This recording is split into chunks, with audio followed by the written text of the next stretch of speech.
Good evening, ladies and gentlemen. Welcome to day 3 of the PUBG Mobile Pro League Americas Scrims. I'm your co-host, Hot Jukes. Here alongside me is the man, the myth, the legend, Mustache Dave.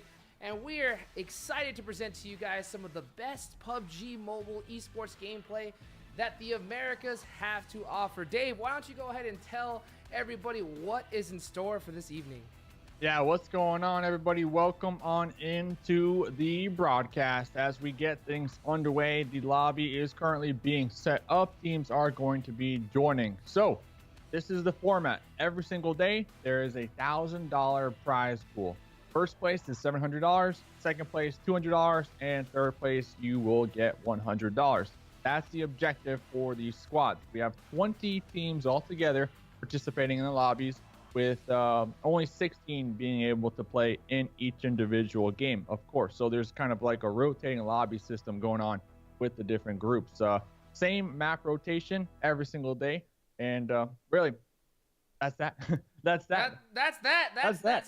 So just to kind of give a reminder to everybody that is just tuning in for the first time, this is how exactly they're going to be able to get that prize pool. We're going to start off by showing the point system, and that is right. So for every chicken dinner, a team is going to be receiving 20 points. Second place is going to receive 14. Third, 10. 8 points for fourth, and so on and so on. And then 1 kill equals 1 point as well. So that is going to be totaled up and added over the evening. And with only 5 matches that are going to be played, we've been seeing that the scores can change and people can win the money really, really quickly. Ain't that right, Dave?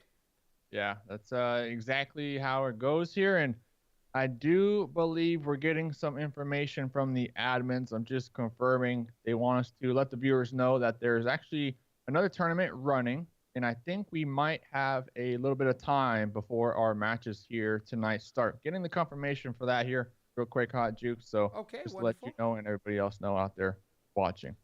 Perfect. So thank you guys so much for being patient with us in this as we kind of get this all set up. So we're just going to go ahead and go down the line and just kind of give you guys a little bit of information about this tournament, and then we'll hopefully be able to get the game started as soon as we possibly can. You know, everybody around here, as far as organizing these scrims, make sure that everything is perfect. We don't want every single player to be playing on an even playing field. So yes, that's going on from there. Let me go ahead and show you guys the prizes that we are going to be having this evening. And that is a daily $1,000 prize pool. Every single scrim is a brand new day. One team is going to be walking away with $700 in first place, $200 for second, and third place $100. Dave, what do you think about that so far, huh? Yeah. So pretty much day number one, Omen Elite, they were able to take home that first place, clutching it out in the final game of the night. And then day number two, which was yesterday, Team Queso also being able to clutch it out at the very end. I mean, every single day so far, that last game, that fifth game is always that deciding factor on who gets that cash money. So we're probably going to see the same thing here tonight, Hot Jukes. Oh, absolutely. And I'm really excited to see that because, man, we saw all these teams be able to put in a whole bunch of work. The scoreboard was flying throughout, and it wasn't until the last game we found out who the winner was going to be. I believe last night that was Team Queso being able to clutch it by only a few points. Second place, the difference between second and third place was only 1 point, Dave. So absolutely insane. So why don't we go ahead and talk about the teams that we're going to be playing this evening. And in Group A, we're going to have none other then Wildcard Gaming, Mezexis ESports, Loops Esports, and B4 Esports. Dave, tell us a little bit about these teams. Yeah, so pretty much night number one, Wildcard Gaming, they were in first place on the overall leaderboards, and then they slowly lost that lead and actually placing outside the money. And then yesterday, they finally got a taste of that money, finishing the night in third place. So they did take home that $100, but they are a team that has been coming in every single match, just fragging out. We did have some interesting kind of circles last night, and a lot of these teams, they had to really, respond to those circles, those hardships, and we saw a ton of players getting taken down in the process on the rotations. Not wrong. I think that was probably one of the best Miramar matches I've seen in quite a long time. Moving on from Group A, let's go ahead and do Group B. And see the teams that we're going to be having here is none other than GRUNTo Esports, CultuBGBG, Enxame Gaming, and Omen Elite. Dave, tell us about these teams. Yeah. So as we mentioned, Omen Elite, they're able to take home the cash money on day number one. Enxame Gaming, definitely a squad that has been coming into the lobbies, fragging out, doing a great job. Same thing with Cultu and GRUNTo. Pretty aggressive Group B, actually, compared to the other. You're not wrong. I've definitely seen some of these teams grow and make changes as each day goes on. It's really interesting to see. We have North America and South American teams, the best of the best, competing against each other here. And to be able to see the different strategies of each region combined and adapt, it's just been absolutely incredible. So going on from Group B, let's go ahead and go to Group C. And we are going to have none other than XQ Gaming, Alpha 7, GG, Ace 1, and Tempo Storm. Dave, what about these teams, huh?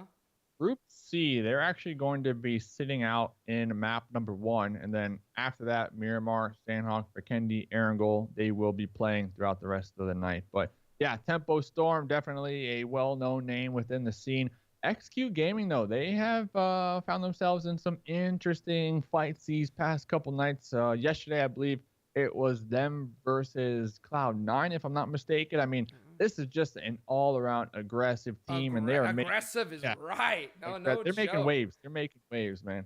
Yeah, it's so interesting to see this team. Like, they were just full pushing squads time and time again, early, mid game. So it's definitely a team to look at if you want to see a fight. That's for sure. Moving on from Group C, let's talk about Group D, Dave, and that is going to be Simplicity. Cream Real Betis, the team of the day yesterday. Team Carreta Furacao and Team Queso. Dave, what about this squad, huh? Team Queso having a phenomenal night last night. Heavily favored when it comes to those placement points. They got around 19 kills altogether within the 5 games, but they were able to clutch it out, coming down to a couple matches where they just had a solo player just surviving till the very end. I mean, that played such a crucial role last night for that team to kind of walk home with that money. Same thing with Simplicity. I mean, they had pretty decent placement points, 28, only 15 frags though. So hopefully tonight they could come in here with a little more confidence. Yeah, right, sure. You know, Simplicity was usually doing really well in Vikendi, and Team Queso getting the first ever chicken dinner in Miramar with actually getting the Golden Murata. Really? Oh, that's right. Yeah. So they got those clout points and the first place win yesterday going into day 3. Really excited to see how they perform this evening. So going from Group D, let's go ahead and go check out Group E. And that is going to be Pittsburgh Knights, Tribe Gaming, Team Solid, and Cloud9. Dave, why don't you go ahead and give an introduction on these squads, huh? Yeah, hopefully, you know, if you do recall the last game last night, Cloud9 doing some interesting kind of pushes. They had some good strategies. We saw Beowulf vaulting on into that second window, and their other 2 teammates were kind of coming up from that stairs to pinch that team that they were trying to fight, but they got wiped out. Hopefully that doesn't affect them here tonight with their confidence levels. I do believe they finished dead last on the overall leaderboards last night. But I'm gonna chalk it up to just a bad night of PUBG Mobile. I mean, we all have those, so you can't really be too hard on yourself. Yeah, you know, this is some of the teams that North America has been looking forward to seeing for quite a while. So yeah, you know, every now and then we have a bad day, and that's the great thing I love about these scrims. Every single day is a brand new day, so hopefully Cloud9 is going to be able to put in a great performance today, and if not, then they have a chance tomorrow as well. So going on from there, let's go ahead and talk about the schedule that we are going to be having. These are the different matches that we have going on through these next few days. We're going to be having these tournaments here on the 7th, 8th, 9th, which we've already had today, and then tomorrow as well. So yeah, guys, every single day, tons of PUBG Mobile Esports coming up. Ain't that right, Dave? Yeah, I mean, things are looking good, and this is only Season 1. This week and next week, Season 1, and then we will have Season 2. But yeah, $1,000 every single day. So pretty much, as we mentioned, you know, I was kind of reviewing like the points from last night. Well, you know what? It starts at 0 here today. So C9, they were dead last night, but now everybody is on the same playing field. They're coming into the 5 matches today. Fresh start, Hot Jukes. That's right. That's right. I mean, you can't really beat that. And as in going to day 3, these are going to be the matches that we will be playing this evening. First map's going to be Erangel, Miramar, Sanhok, Vikendi, Erangel, and that's going to be pretty much the same format going forward here for the scrims, unless of course some changes are made. But look at the groups that are going to be here, Dave. Why don't you tell us about the groups that are playing here? Yeah. So as mentioned, in the first map of the evening, Group C will be sitting out in the Miramar here today. Group B will be sitting out in the Sanhok match 3, Group A. So it's a rotating lobby. It kind of keeps it fresh. And these teams definitely have to stay on their P's and Q's when it comes to who might be dropping near them. Last night, we didn't really see too many hot drops compared to night number 1. So that kind of leads me to believe that these teams, after the matches, they're actually already home. They're staying home, but they're watching the VODs. They're doing their homework, and they're coming up with new strategies on how to kind of react to these enemies. Yeah, no doubt. You know, it's really interesting to see that. I think that teams, as they go forward here through this tournament, the scoreboard, it's a little bit tough to tell. You know, like if you feel like you're in first place, you got to remember you're sitting out a game, you know, and if you think that you have it the whole time, and then guess what? The last match, if you're sitting out of it, that's an entire match for teams to gain points on you. So every single match matters. So we do have 5 matches that we'll be playing today, but each squad will only be playing 4. So they'll have 1 to be able to kind of sit back, watch, and learn as these teams go forward. So guys, let's go ahead and say hi to the people, Dave, and we'll go ahead and give them a little bit of information here. So guys, thank you so much for watching here in day 3. Unfortunately, we are having some technical difficulties before this match starts. I believe the start time will be, Dave. The new start time. 45 to about 50 minutes from now. So another, event is finishing up. We're going to give the players some time to get on into the scrim lobbies and all set up and ready to go. So yeah, I appreciate everybody tuning on in. Hopefully, we'll be back sooner than that, of course, but that's just like the general time on where our admins do believe that we should be starting off tonight. So hey, make sure you got your popcorn ready, get your drinks ready. That's going to give you guys some extra time to prepare for some insane PUBG Mobile matches this evening. Again, our apologies for this inconvenience, but we should be back in about 45 minutes, so don't go anywhere, and make sure, you set the timer, and we'll be right back.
Ladies and gentlemen, thank you so much for waiting here with this long delay. I apologize for the inconvenience. The admins here are doing the best that they possibly can.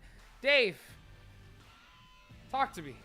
Oh, we are getting into the matches. I see it with my own eyes. Hot Jukes, the lobby has 64 people in it. Let's so go. Yeah, let's go. We're not debating you. We are ready. Thanks, as Hot Jukes mentioned, thanks for waiting with us for this to start. We will still have the 5 matches here tonight, so you are tuning in at the right time, baby.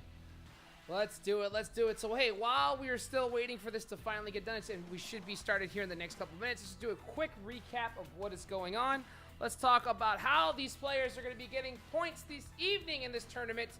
First place, you will be receiving 20 points. That chicken dinner is so huge, Dave. Look at that. Difference between first and third, 10 points alone. So everybody's going to be trying to do their best to get that chicken dinner. 1 kill equals 1 kill point. So that's right. So if a team receives 15 kills altogether, that is 15 points on the board, and those each one adds up, because as we saw in yesterday's matches, there was only a 1 point difference between second and third place. That's $100 right there. That's $100. And only a few between second and first. Man, talk to me, Dave. Yeah, I mean, these points are definitely important, especially with how close these past 2 nights have been when it comes to these teams qualifying for that cash money. And just a reminder, every single day here in the scrims, when we start game number 1 of the evening, points are set back to 0. So all these teams are coming into lobby, a fresh, clean slate, Hot Jukes. It's a brand new day every single day. Can't not be beat. Let me go ahead and show you guys the matches that we will be playing this evening. First match of the day that we'll be getting started here shortly is going to be Erangel. Then Miramar 2.0, a map that was only released a couple of days ago. We've seen some insane matches on this map in just the past 2 days alone. Sanhok, Vikendi, and then finishing it off with a good old-fashioned Erangel again. Dave, talk to us about the groups and let people know exactly how this format works. Yeah, so with the scrims, we have a total of 20 teams, and each of these teams are kind of divided into 5 different groups. Every single match, only 4 groups can verse each other, so that means one group will be sitting out of that one match. And coming into game number 1 here today, it does look like Group C will be sitting out in the first match. So that's XQ Gaming, Ace One, Tempo Storm. But today, the format, we like to follow one team every single day, kind of follow their drop locations, follow their strategies. And today's team is Loops Esports, a squad from Brazil. I do believe so. There we go. That is the team that we are going to be focusing on. That's right. Every single day, we're going to be looking at a particular squad, highlighting them, and I think that this is great because it gives the opportunity to give more exposure to each one of these players. For those of you guys that don't know, these are some of the best in the world. They put in 6-8 hours a day just playing, sometimes more. So I really like that this is a great opportunity to highlight each team so you guys can, get to know them because, I mean, this is the best of the best we're talking about. We got in the lineup for Loops, Darino, Carrillo, Becker, Kowalski, and Federal. And this team has been putting in work these past 2 days, so I'm really excited to see how these guys perform in particular now that we are highlighting them.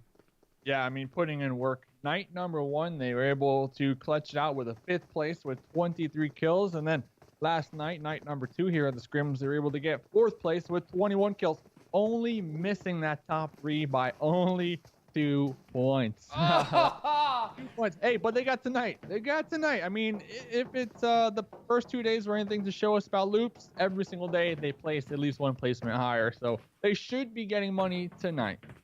That's right. After every single match, we'll be showing you guys exactly how they perform, kills, damage, and you'll be surprised that with that kind of analytics, we've seen that one knock that they had, if they were able to get that finish, that's a whole nother placement. So let's go ahead and get into the game as we are now about to drop onto the plane.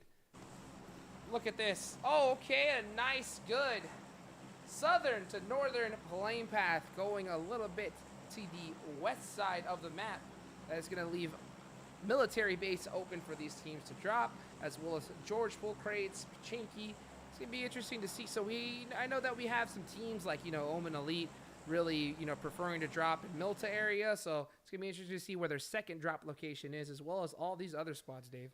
West side is the best side. And the past couple nights, we have seen about 1 to at least 3 teams drop military base every single game. G4 Esports is going to be one of those squads, and it does look like they're going to be doing just that.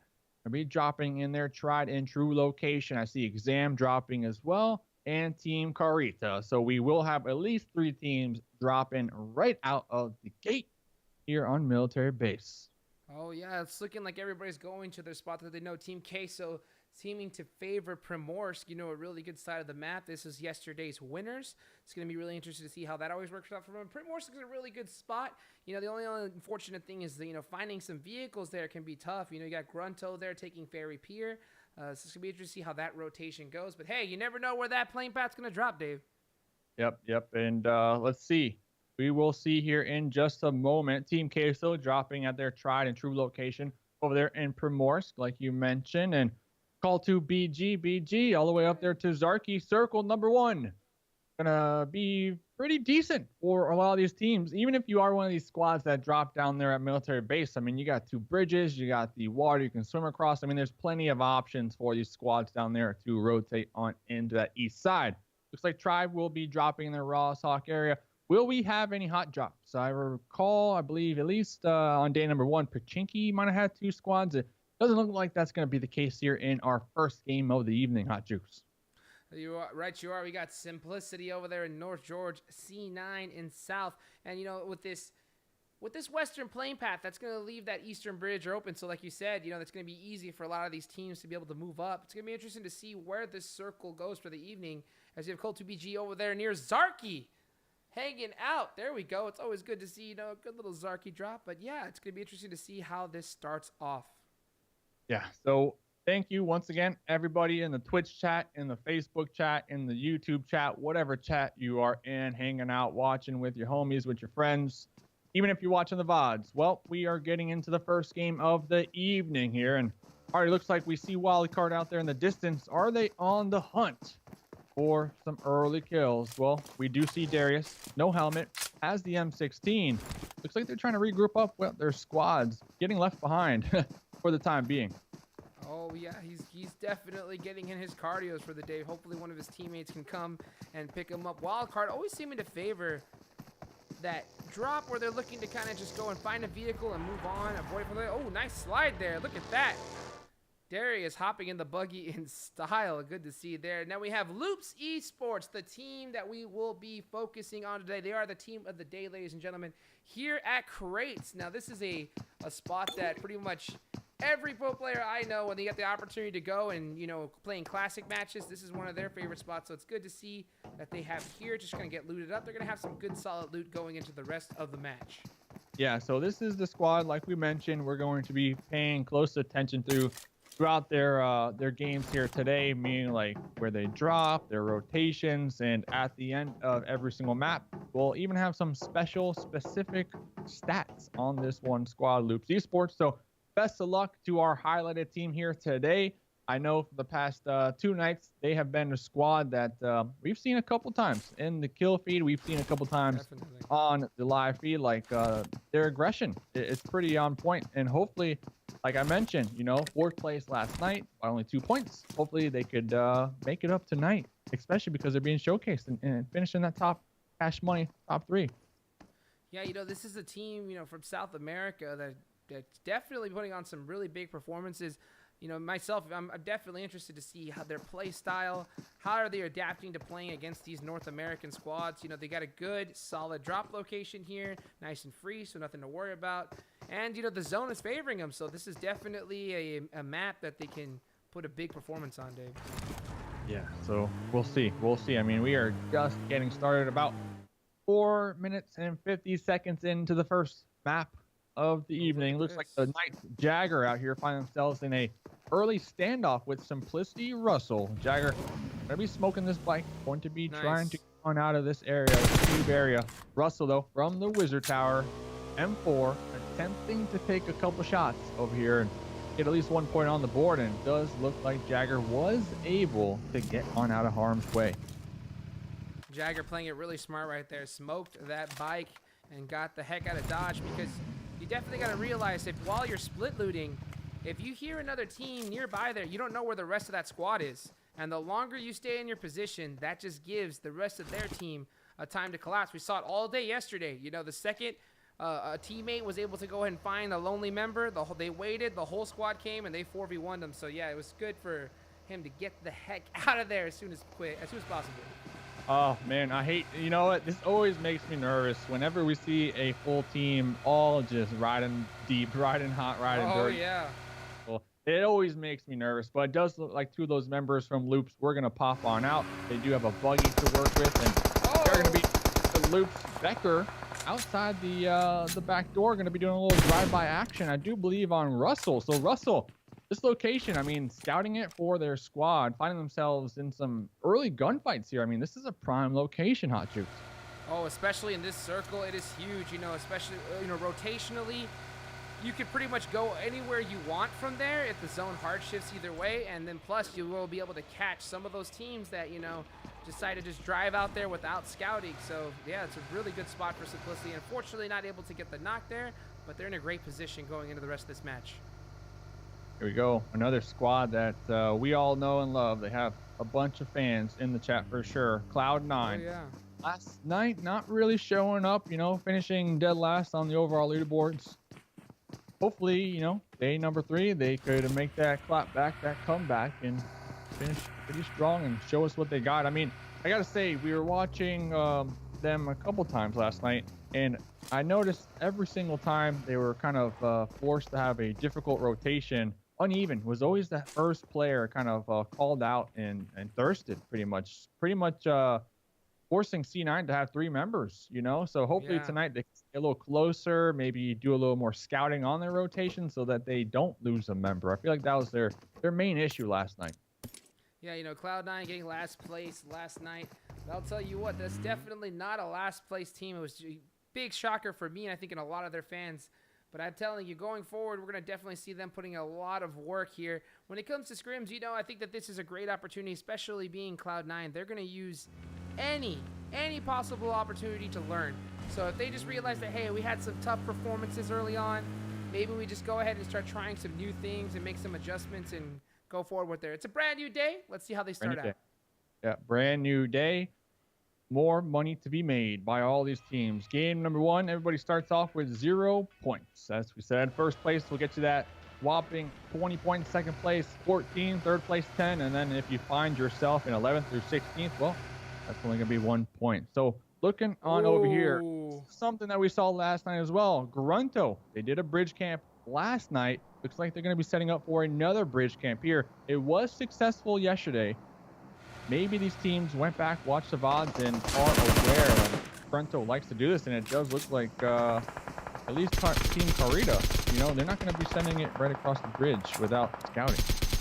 You know, I don't really like those shots right there, you know, because a lot of people don't know with a dossier, you're able to kind of drive underneath that lane. That's exactly what V2 did, which was the correct play. But, you know, player from GRUNTo tried to take those shots and gave away their position. Now they're going to not be able to get the kills on the rest of that squad. So if I was in that position, I would have said, hey, you know what? Let's just wait, not shoot.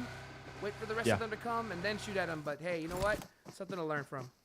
I mean, yeah, exactly. And we see the next circle up. I'm curious how kind of stubborn GRUNTo is going to be here. I mean, GRUNTo, they at least have an idea that there are some enemies on the bridge. They even know that one of them was able to wrap around. But that next circle is going to force both these teams to have to rethink their strategy because they have to push on into there. As we did have a northern circle shift, and it does look like a little bit of South George, maybe even some North George, possible all those nice areas will be on in play. Here we go, though, popping out Team Solid.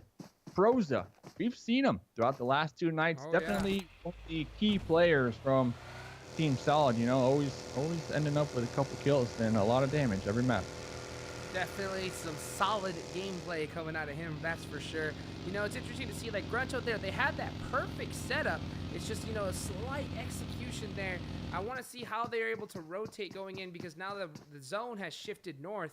They're going to have to get moving here really quickly, and it looks like that's exactly what's on their mind. Yeah, and if you can recall... Oh, actually, let's get to this first. Oh. Lucas. Like, Lucas and Q are on the hunt right now. Yep, they're on the hunt. Uh-oh, the TPP peak right there. Yep, they're staying together. This is a 1v3, though. This is going to be extremely challenging. Bit 2K. Yep, just like that. Yep, going to be at least chunking down Q quite well, but yep, no knock, no thirst there. Just find themselves in a very awkward position. Yeah, he just got caught out right there, but GRUNTo played that perfectly. That's exactly what you want to do in that situation. You don't want to get caught out just scouting by yourself because you never know when you have that person 3-peeking. They push together really tightly. We're able to find them and get that 2v1 going. So, yeah, great play by GRUNTo right there. See everybody out here, tribe out here in the open. Looks like they're trying to catch a couple squads on their rotates. Looks like they are actually able to get at least 1 point already. Now, I'm curious because we saw a circle shift and we saw since like circle 1, Russell from Simplicity, they're able to take up Cube, and right now that is going to be a really strong spot for at least capitalizing on these squads going for those early rotates. B4 Esports, they drop military base, find themselves just south of Runes. I saw just a second ago Omen also in the area, so we'll have to pay attention to the kill feed for that one and see if those two teams end up fighting each other. King A going for some grenades out here, maybe just trying to clear out this wizard tower, trying to see if anyone will peek. You know, a nice little beta over here, and it does look like Tribe are gonna find themselves a nice little spot to call home, at least for circle number 2.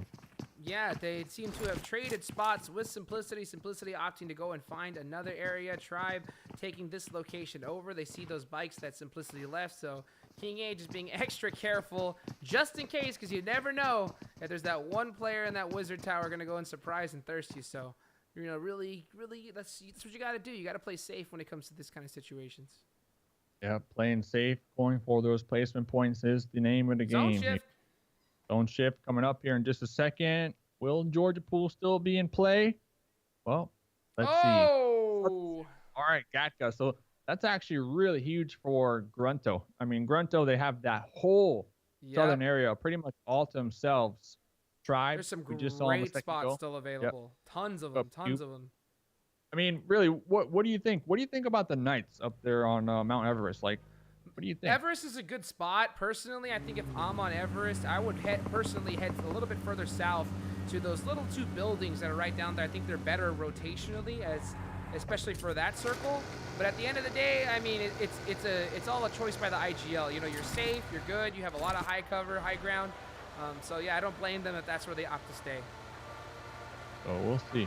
We'll see. I mean, we'll see if they will be able to capitalize off their high ground advantage up there, get a couple kills, a couple frags. Cream, we see them on the rotate. That was yesterday's squad of kind of choice that we were following by, and I believe they ended off in like 7th place altogether.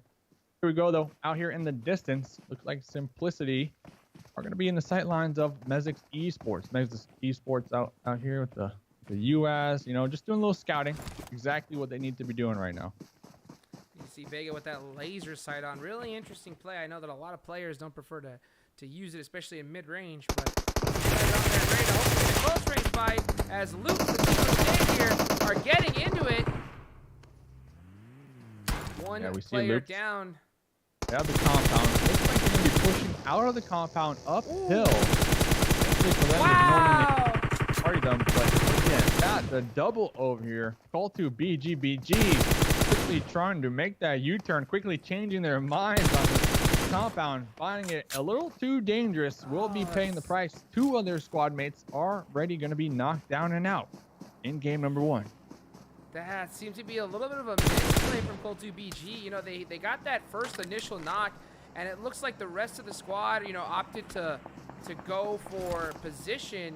And that little miscommunication and delay, they had those other 2 players stay back for just a little too long, thinking that they were going to get into a fight because of that knock. And just like that, you got 2 players out. So, you know, definitely a learning opportunity for CultuBG. And here we go, just north of Mount Everest. Remember, we got a team all the way up there on the high ground, the Knights, and Mezexis ESports looking to maybe have a wide rotate out here to the west of it. Looks like they are going to be spotted on that rotate, but these shots will obviously be a little too challenging to take at this distance, especially on a moving target. So information is key, though. I mean, that's what you brought up. You know, it's for Knights all the way up there. They are going to have sight lines for days on multiple teams. And as if that previous engagement was not enough, Loops Esports find themselves in another fight from their compound. It's round 2 for Loops. You know, here comes the grenades, trying to get the initial knock. Oh, but CultuBG getting some shots from behind. Great nade. And there it is. First knock onto Darius. Now here comes Loops. Able to get the finish there. I wonder if you have that first knock kill, you're pinched. If you just opt to rotate, but another great nade coming from Loops Esports, our team of the day here. Going for that confirm, trying to get another point over there. Looks like that one grenade will be connecting, inflicting some damage. Now, Vega find themselves in it. Oh, another grenade! Three-piece! They have been practicing these grenades the past 2 evenings. They're just knocking one after another. Mezexis ESports down to just one more member alive. Oh, do they Russell on the transition. Oh! On the transition. Vehicle explosion. Esports are popping off right now. Oh, man. Doc trying to make it out of there. I mean, I think that at that point, you had 2 teammates get shot out. You got to learn your lesson. You got to head out way away from Loops as they are dominating right now. A good, solid 3 kills via grenades and then knocking 2 players out of their vehicles. Loops are on point. They came ready to play today, Dave. Oh, they came ready to play. They came ready to party. We see Russell out there bleeding on out. I highly doubt Russell will be able to get revived. Now, if you are Loops, you want to make sure you get that confirmed and Russell is not stolen in the process. Loops, though, they also have to worry about making their way on into that next zone. We see Simplicity Doc over there in the fields, in the hay bales, potentially going to be waiting, biding their time to maybe get revenge on Loops. We see all these teams starting to make their push on into the new zone. Runes looking like a hotbed for some potential action, Hot Juice. You're not wrong. What did I tell you, about those 2 houses south of Everest zone looking to be right dead center there as all these squads are trying to find a spot. C9 holding this area tribe dead center of it all right on the edge of zone. So hoping for that a hard doesn't happen. Here comes Sute as he is trying to find a way right back to his team. We're not going that way, but he ends up trying to do another circle, jumps out, was able to survive that explosion from Wildcard. Oh, but yeah, here comes Omen. They are pushing this fight.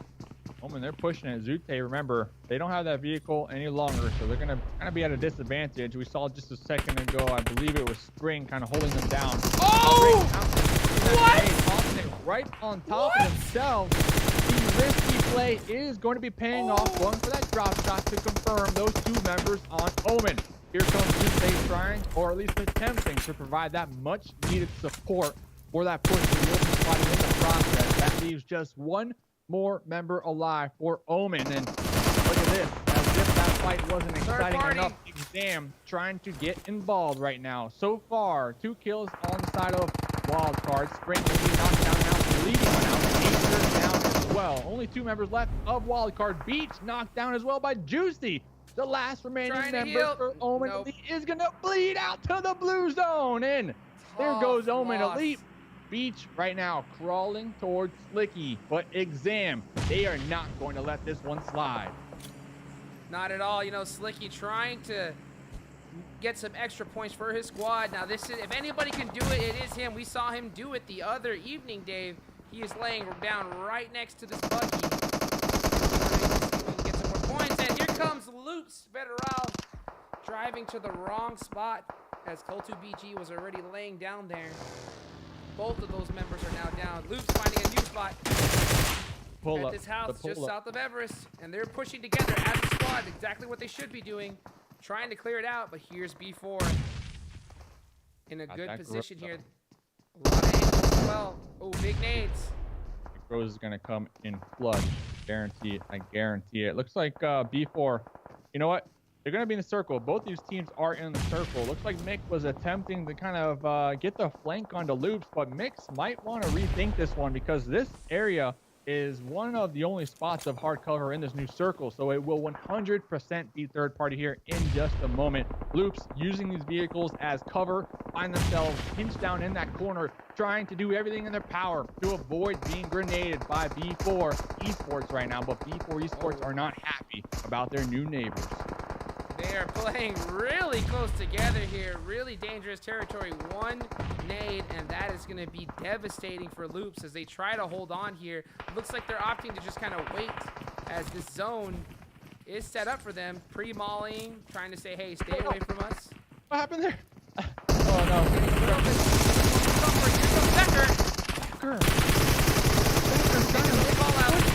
Pedro's down. Oh my goodness. There goes Becker. Great pick now, just pretty much finally in that smoke. Here comes the DP. Oh, and that's it. One more member, the 1v1. Yep. Loops Esports 11 kills in game number 1. Wow. Down to just the solo, but you know what? Level 3 helmet. They're going to have all the meds and all the utility they could ask for right now after that previous engagement. We got Team Solid out here on the outskirts in the south, going up against the Snakes in the dirt. Team Queso. Yesterday's winners here, just trying to see if they can get a repeat performance. So 3 members up, full Snake right now. This is entirely an open field. You know, like you said earlier, the house is just south of Everest, so it's the only cover left. And there's only 1 member in there, so it's going to be tough for him to hold if a team decides to crash that. But it's going to be hard right now as everybody's just laying down, trying to survive, waiting for this next zone.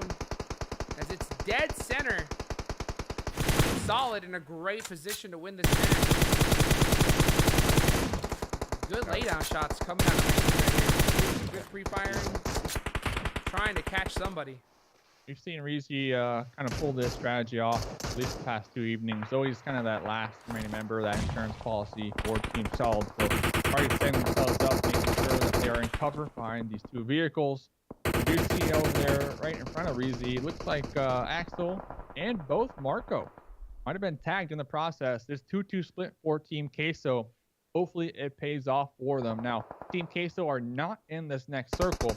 Team Solid going to be doing everything in their power to keep them at bay, but now the third party comes GRUNTo. And look at this, the last remainder of Loops, not opting to be quiet here. Jukes looking to capitalize on this and a couple more points. That's what he's supposed to do. You know, Carreta is here. He knows that, hey, I'm the only one left in this hard cover. I need to be shooting, playing extra aggressive, and almost try to pretend like I am a squad so nobody can come my way and get any point that I possibly can. As Team Queso are in a lot of trouble right here. This is a really tough position. No cover, just full lay down, trying to get some smokes. Carreta getting another kill onto GRUNTo Esports. He is doing really well right now. The rest of the squads are in a lot of trouble. Looking to blow up these vehicles, get some more hard cover. That was is blown up. Okay, smart move right there. Make sure you blow it up yourself because you do not want to get taken out by that. You see Cloud9 over there, I believe, with 2 members alive still to the north. They are going to be gatekeeping. I do believe the last main member of the night take kill feed. Yep, Raven's getting taken down by the blue zone. Just like that. Oh, no! Garcia over there with the DP. They'll be taking some shots out there on the Cloud9. Devastating for Cloud9 right there, trying to get that gatekeep, but the Exam came to put in the work, was able to get some really good shots there and take them out the game. Dudu now putting some work on the Team Queso. Getting some great hit markers here. Yeah. So they are in zone. They're set up, ready for the rest of the match. Wow. They're fragging out. Between them and Loops, I mean, they have out around 25%, or 25% of the lobby. So Dudu over here with the M4 4 times. They are 100% aware of Team Queso kind of bunkering down right behind that and next circle, we are going to see a shift in just a moment. Going to be pretty centralized here. Let's see. 13 kills onto Loops, 13 kills onto Exam. There's going to be 1 more member left from Loops. They're going to be creeping and crawling out here in the grass, hoping to not be seen for the time being. Gives many placement points. Dudu with the grenade right on top of Bucky's face. Now down to 3 more teams remaining. Hot Jukes. You know, that was GRUNTo being able to still get 4th place right there. It's a great performance from them regardless. Carrillo, this team has 13 kills. Our team of the day has been absolutely crushing this match. It's going to be but I'm telling you right now, Scarrillo's got a whole lot of work ahead of him as Team Queso are yesterday's winners, and as well as Exam having the same amount of kills. This is going to be a really tough time for him. But if Team Queso and Exam get into it at the same time, he may be in the perfect opportunity to get that, solid third party and, clean it up. Yeah, and it looks like they're doing that army crawl right now, trying to avoid everybody as much as possible. This is extremely dangerous. I mean, not a lot of cover to work with right now. Fortunate for them, everybody most likely in that prone position as well. All looking right now, Scarrillo's just like, why can't this tree be bigger? Yeah, exactly. They do have this bush to work with. They're dropping first aids here and there. Maybe they're thinking about taking off their backpack and they're doing some inventory management because I don't know How are they going to make it across this field? Oh, now, no. that's another story. Oh, Mystic, though, spotting Loops down in third place, game number 1. But you know what? They have a ton of kills. What a performance. And here we go. Looks like a 3v3. Garcia is going to be knocked down and out, bleeding on out. Fox in the dirt right now with the Uzi. Would not want to push this one. 14 kills on Exam. Yeah, it's a tough situation. It's all snakes. You can't really go. Even though you're in a 4v3 situation, you have no idea where they are. At this point, you've already probably used all your kit as well. If you have any, you should be throwing it like crazy at this point, as it looks like they do. Trying to make something happen. Throwing some smokes. Zone is looking to favor Exam here. So it's going to be interesting to see how this plays out. Oh, a nade really close on the Axel. As it is Snake City. Whoever sees who first is going to be in a world of hurt. Yep. Bunch of snakes in the grass. Hopefully they brought their long. Looks like Axel will be spotted. They're attempting to get this crate. Maybe to check it out. Maybe to loot it. Maybe to use it as cover. And these grenades will be landing right on top.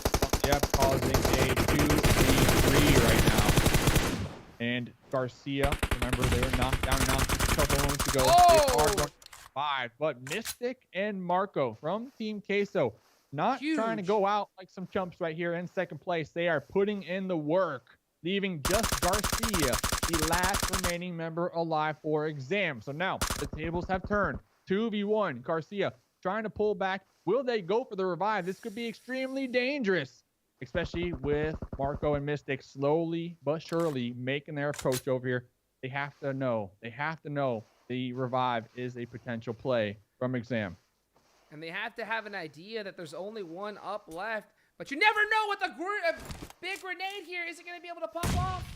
Oh, unfortunately, does not get the knock. But that is going to hopefully give him a little bit of an opportunity to get one of his teammates up, as Team Queso is opting to play this a little passive. They're only going to be able to get they are going to be able to get 2 revives. Oh! And they're getting caught out right now by Marco. Yeah.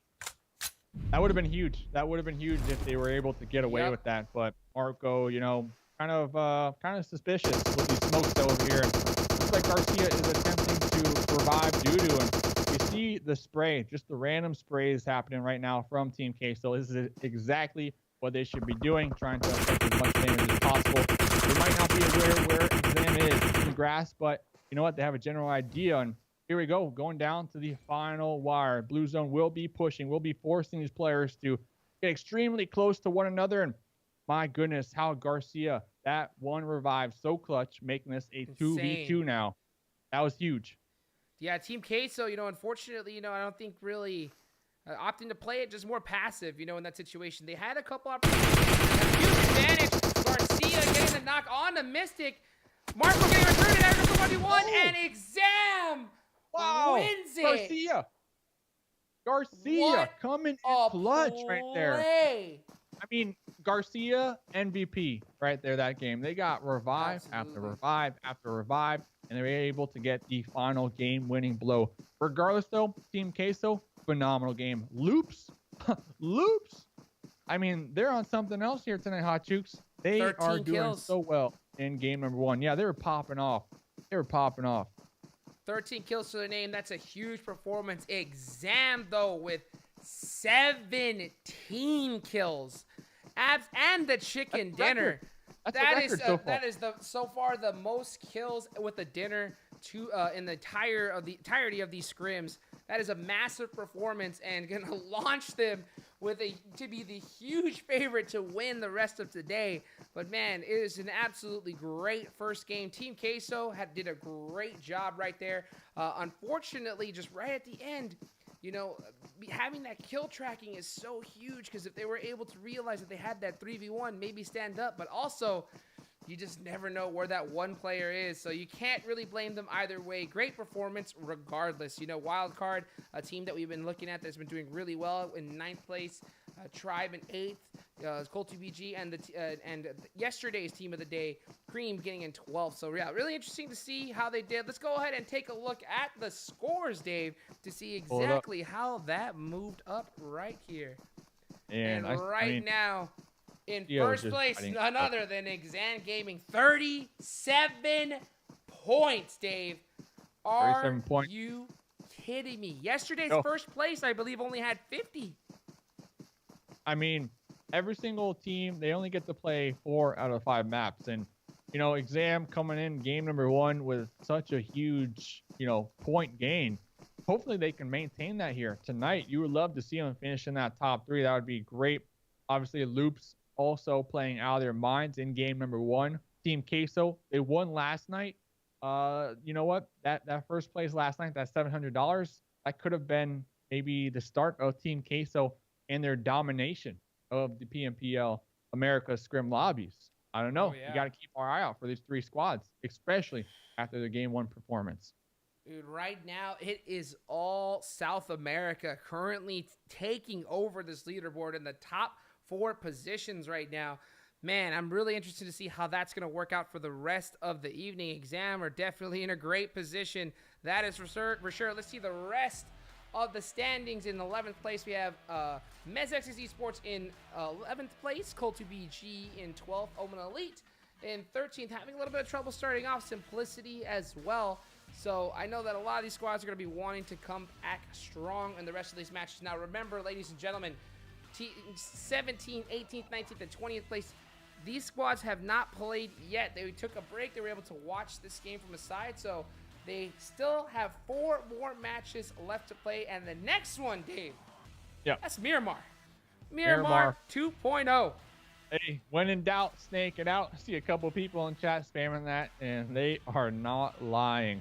I gotta say though, I know I named the MVP Garcia, but also, what was it, Spring with that one grenade when Omen was making that push? Oh my goodness, that's a highlight. That was as well, insane. too. Yeah, that was probably that. I mean, holding the grenade, throwing it in the same room, able to get out, and that grenade almost took him out down to 1 HP, but then was able to get the frag. What a crazy play coming out of Spring. But hey, let's talk about the team of the day that we have here, see how they performed after game number 1. And as you can see, we have Loops Esports. Man, did they absolutely crush this match. Look at that, 13 kills on the board. Scarrillo with 7, Skowski with 1, Becker with 2, and VeneRated with 3 kills. Dave, what do you think about that? I mean, definitely able to clutch it out for the squad. Remember, they were the solo member, kind of snaking it out there. And not only were they solo, and they weren't just, you know, playing that rat strategy. They were trying to get some more frags in the process. They were not being quiet over there towards the end. I mean, 1K damage. One player alone putting up the numbers. I mean, they had 6 knockouts. Honestly, what a phenomenal showing from Loops Esports in game number 1. And like you said, we're heading on over to Miramar in the next game. I do believe Group B will be sitting out. So it's going to be GRUNTo, CultuBGBG, Exam, and Omen Elite. If you are Exam, you know what? Do you want to sit out, though, after such an explosive game 1? Well, you know what? You have to regardless. But hopefully they come back in game number 3 with that momentum, Hot Jukes. I think that's going to be a great opportunity for them because, you know, they're going to have this first match coming out so hot. You know, hopefully they don't cool down during the second one, but with that, they're going to be able to play the rest of the matches knowing exactly how many points it takes and have every opportunity to be able to hold on to that first place position. And after this first game's performance, it shouldn't be that difficult, Dave. But yeah, what a first match to start the evening. Again, thank you guys so much for waiting to get this started. And right now, we're about to get match number 2 started, Dave. Let's get it going. So guys, thank you so much for watching, and we will be getting right back with you right after the break.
right, Dave, let's say hi to everybody here as we are about to hop in game number 2. So tell me right now, Dave, what do you think was your highlights of the first match?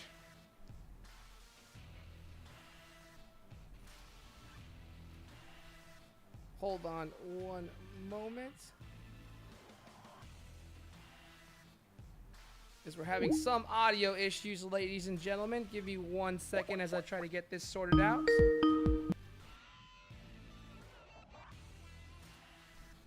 Can you hear us, Dave? Hey, Dave in the house. There we go. Thank y'all so much. Sorry about that. Okay, so what I was saying is Garcia being able to get not one, not two, but about 3 to 4 different revives there at the end was actually just blowing my mind. If I was Team Queso, I would have made the push. I would have risked it right there at the end because they had the numbers advantage, especially with Garcia going for that revive. It was just mind-blowing. But hey, great game from Enxame. Yeah, huge game coming from Enxame. By far the best performance that we've seen so far in today's PUBG Mobile Pro League scrims. But hey, soon we're about to get into Miramar and Miramar 2.0. We've seen a whole bunch of teams put in quite a bit of work. Team Queso absolutely crushed it yesterday, being able to win and find the golden Marauder on top of that. But man, what a performances that we've been seeing from South America going into day number 3, Dave. Yeah, South America right now, they are just dominating the lobby. And that kind of has me scared here. I'm looking, let's see real quick. Miramar Group B is going to be sitting out. So yeah, it's going to be GRUNTo, CultuBGBG, Enxame, and Omen. So, but that being said, yesterday, Team Queso were able to win, right? That Miramar map. That's right. That's right. One of the best endings I've seen in a while on the new Miramar map, by the way. Maybe Team Queso will come in here today as well with that experience from yesterday, I guess you can say, and maybe clutch it out. If they do so, they should overthrow for that first place spot. Man, they even had a great performance in this first match. So if anything goes to show, I mean, this is why so many teams that I've spoken to have said that Team Queso has been the team favorite in South America right now. I know they have a lot of other squads, you know, like Loops, Cream Rail Bets, there's a whole lot of other squads down there that are looking to take that spot. But man, Team Queso are not letting up. They're like, hey, we're the best in South America, and there's a reason why. So it's really good to see here. But hey, let's look at Loops Esports, who definitely are not someone to mess around with us. They had a crazy performance. Again, let's go ahead and look how they performed in game number 1. Again, it's real. 7 kills, 6 knockdowns, Dave. It's huge. I mean, what a performance coming out of one player nonetheless. And I do believe the a couple of the members, or if not all the members from the squad, they all were rocking the DP. So much damage coming out from multiple teams, multiple players that game with the DP. One of the favorite weapons, of course, on Erangel. But we're heading on into Miramar, like we said. I'm looking for not only the gold Marauder, but also the win 94. We didn't really see it yesterday. Hopefully, we can see it today. Yeah, absolutely. You know, I want to be able, because we haven't seen one yet in this tournament. But man, it would be so, I mean, that's a highlight reel play right there. If you're the first person to get a kill with a Winchester and it's such a stage like this, oh, it's going to look good on Twitter. That's for sure. So yeah, I mean, Miramar right here, we're going to have, I believe it is Team B sitting out. So those are going to be, which squads, Dave, again? It's going to be GRUNTo, CultuBGBG, Enxame, and Omen Elite. So those 4 teams will be sitting out for today's Miramar map, but then they will be in the remaining 3 games of the evening. So if you are Enxame, you know what? You had one heck of a game, number 1 here tonight. All you can do is just go on the benches, relax, kind of watch these games and how they unfold, and you know what? Come up with your strategies, because we'll be seeing them in Sanhok when we come back with that squad. Yeah, definitely. You know, that's going to be a huge break for all these teams as Enxame. You know, it's almost like, you know, in a basketball game where the coach calls timeout because the other one's just putting in too much work right now. So, you know, the Enxame's going to be able to go ahead and take a break here on this Miramar, watch to see how the other teams perform, and then come back into Sanhok. And man, Sanhok is a map that just everybody that I talk to as far as in this scene, They almost dread it, you know, because it's so insane. So they're all getting warmed up and getting ready for that. That's for sure. Yeah, and then after Sanhok, we'll have Vikendi, and then to end things off on Erangel once again. So we are waiting for, I believe, one more member to join the lobby from one of our squads, and you know what? Then we'll be right into game number 2. Game number 1, though, I mean, extremely exciting. It was action-packed from the very beginning all the way till the end. I feel bad for the Knights, though. They had that high ground advantage all the way up there on Mount Everest, and they just got pinched for days. They were not able to make it off of their perch, I guess you can say. Hey, Dave, but they died. What I tell you about those houses south of Everest, though? Huh?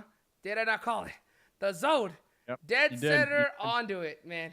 It's so crazy, you know, like those little itty-bitty tiny adjustments that these players make, and when it comes to zone, you could have a really great position, but if you have the ability to move that, you know, just a little bit closer to a spot that you think that's going to work better, I mean, it could definitely pay dividends. But man, even if they did have that spot, a whole bunch of squads came right there, and they had to put in some work. Loops lost pretty much every single member just trying to get it, but were able to secure it and then have their last players, Carreta, who just put in work, surviving all the way to 3rd place. So again, guys, thank you so much for being so patient for here as we try to get this last game started. We should have it up in just a few moments, so we will be right back.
go get that golden marauder, the lucky golden marauder, and get themselves a chicken dinner in this map? Well, we'll have to find out, and we will find out here in just a couple moments. The lobby is being set up. The players are in the lobby right now, just boarding the plane. They got their tickets in their hand. They're ready to go. They're ready to rock and roll, Hot Jukes. That's right. Thank you guys so much for watching. We're about to drop into a Miramar. I am pumped up. Let's see how these guys are just running around waiting for this game to start. As we see everybody, oh man, getting pumped up, getting their fingers warmed up, because this is a serious map, Dave. Warmed up or cooled down. You know, I know when my fingers are too warm, they start getting sticky on my screen. So I like to, you know, blow on them, you know, put them in the freezer in between games, keep them fresh. You don't do that? You got to. No, you got it. You got it. You know, I know a lot of people have been doing I mean, it's so crazy, you know, like a lot of you guys that don't know, a lot of these pro players resort to all kinds of tricks to make sure their screens are perfect, from either, you know, putting on, you know, a thumb sock of some type, or even, I know people even use deodorant in tournaments, you know, to try and get, you know, to get some kind of, you know, slickness on the screen. It's insane. Yeah. I mean, and the deodorant strategy, you know, some good smelling fingers, I guess you can say. Oh yeah. But yeah, moving forward, here we go. Players are loaded in the plane, getting ready to drop out in the second map of the evening. Remember, this is day number 3 of the PMPL Scrims in Americas, and at the end of the day, they will only be 3 winners when it comes to getting that cash money. So far, Team Queso doing really well. Loops doing well, and Enxame doing the best. But we'll see. Wildcard, the Knights, we see them starting to get ready to drop on out of the plane. Yeah, you know, Knights, this is probably one of the best plane paths you can have here in Miramar. It's pretty central, going through everywhere. So yeah, you're gonna see C9. They dropped El Pozo last time, opting to really do the same thing here. So that's gonna be interesting to see. Wildcard going towards that kind of like Hacienda area. Now, Wildcard seems to be a squad that always tries to go for a vehicle, drive away, you know, just nice and safe. And that's kind of really what you want to do early on. You know, you don't want to find yourself in a weird hot drop situation where you're out of loot and just get taken out early. So, you know, strategy that's worked for them so far. But hey, you never know if it's maybe time to make an adjustment. And that's exactly kind of what these scrims are for. Yes, every day there's going to be that, you know, that daily prize pool. Obviously, you want to win and walk away at the end of the day with that money. But the main, you know, goal really is going to be practice and just improving their skills and improving their team communication, just all around strategies. So we'll see exactly what ends up transpiring here in this Miramar map. It does look like the Knights, they dropped out early to go loot one of the new locations on the map, the runes, all the way up there. So that's going to be interesting to see if they can get geared out pretty well in that new spot. You're not wrong, Dave. It's going to be, I mean, hey, if you got this opportunity to go and try the whole new spot, this is the time to do it, you know. Here in Scrims, this map's only been out for, I believe, 72 hours now. So a lot of these players here are still trying to figure it out. As we have our first knock of the evening coming from Sheepman XQ Gaming. This is a squad that's just been playing really aggressive and putting in a ton of work lately. So, yeah, you know, being able to get that first knock's going to be solid for them going into this. But look at this, Loops. Now, man, look at those. I mean, Mafioso didn't stand a chance there. SKS. Poor guy. Mafioso with the horse helm. Yep, you got some style, but that is not going to help you here. Taking out that chicken pan, hit him once for good luck. And over here, like you said, Sheepman from XQ Gaming already going to be taking down Pedro from B4 Esports. Sheepman and their squad sitting out game number 1, coming into game number 2 here on Miramar. Looking to capitalize on this momentum from yesterday. Are going to be finding themselves with 2, not 1, but 2 points within the first 3 minutes of the game. Can't beat it. And you know, like, if you find XQ Gaming coming in early, they are going to make sure they do everything in their power to finish off the rest of that squad. Look at them already hunting.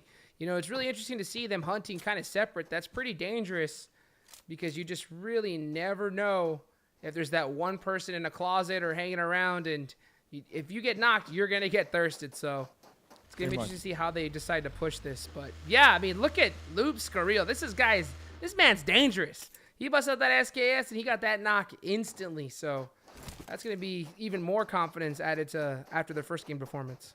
Yeah, it's going to be quite challenging as well for their opponents moving forward. Now, B4, Mick, all the way up here on the high ground.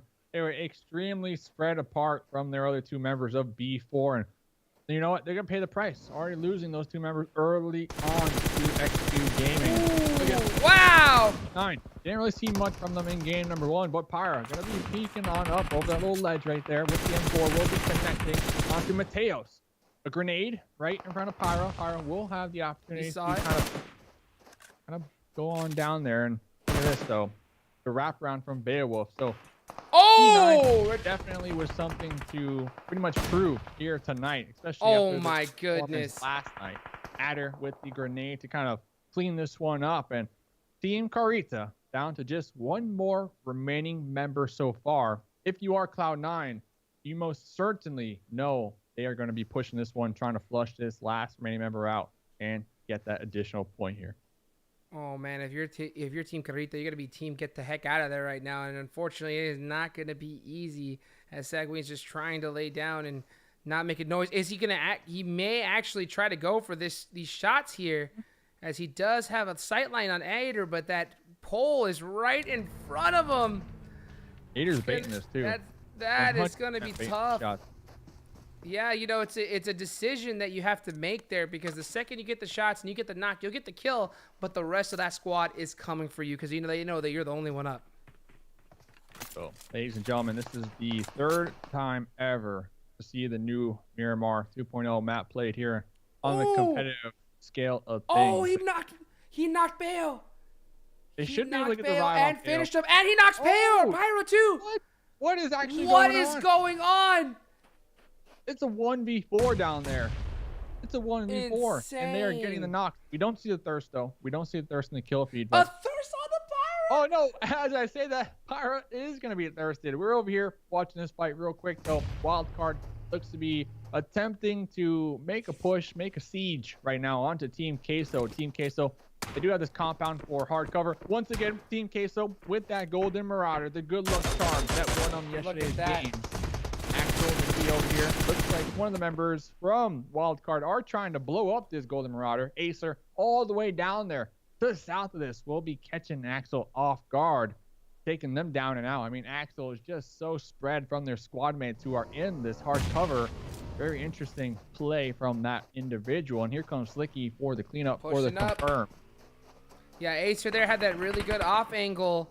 And was able to get that knock on Axel. He only had a hollow, tried to get the return shots, and unfortunately wasn't able to get the knock onto Acer. So that's going to be 1 out for Team Queso. I wonder how they're going to play this, as Wildcard's looking to get aggressive here. Ayala trying to play it nice and slow. But man, this Wildcard team's going to come with a vengeance, so they're going to have to be really on point coming into this fight. Beach. Trying to find an angle. Oh, Ayala's on fire! Burning! Oh, no! Well, this should be it. This should be it. They're trying to heal up there on the second floor, but it is not going to be well for Ayala. Beach down here looking to make some plays, looking to get the confirm over here. I mean, Wildcard, they are just collapsing in. This siege is working out so well right now for Wildcard. And look at that, like clockwork simplicity out there in the distance. Potentially thinking about trying to third party this one, trying to get involved as well. Mystic laying down here. I don't know. Will Beach recognize Mystic right there? They definitely hear them. And here comes a push. Looks like Wildcard are going to be moving as a unit as 2 to clear this player out. Yep, there goes Mystic. Now, perfect. Team Queso just down to Marco. No, it is falling apart right now. Man, we definitely saw some melted Queso there with that molly. You know, great play coming out of Wildcard. Unfortunately for Team Queso, losing 3 members like that, if you're Marco, you just got to get as far away from that fight and just try and get some extra placement for your squad. Hey, I don't know. That Golden Marauder is not looking too lucky, at least for this game. It might be the bad luck charm now. I mean, I was surprised. I mean, their performance last night was so good on Miramar. Axel, though, you know, kind of being caught off guard behind that rock, you know, already putting them at a disadvantage, a 3v1 there. And Wildcard recognizing the situation, not letting go of this one. You know, they made that push so well, that siege. And that molly on Yala as well was beautiful. So we'll Great see. play. We'll see if they can continue to survive here, Hot Juke. Yeah, Federal here with the mini, trying to make some taps. You see how I'm doing some serious lean moves over there, as he's got an eye on the Wildcard, trying to see if he can peek off a knock. It's going to be tough, though. I mean, this is zone. There's still a lot of zone right here.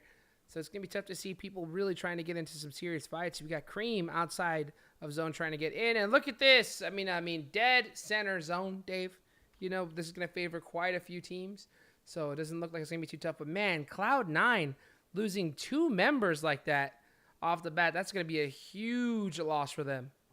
Huge loss for Cloud9. We see them all the way out there in El Pozo. They're going to be coming up right behind Tribe.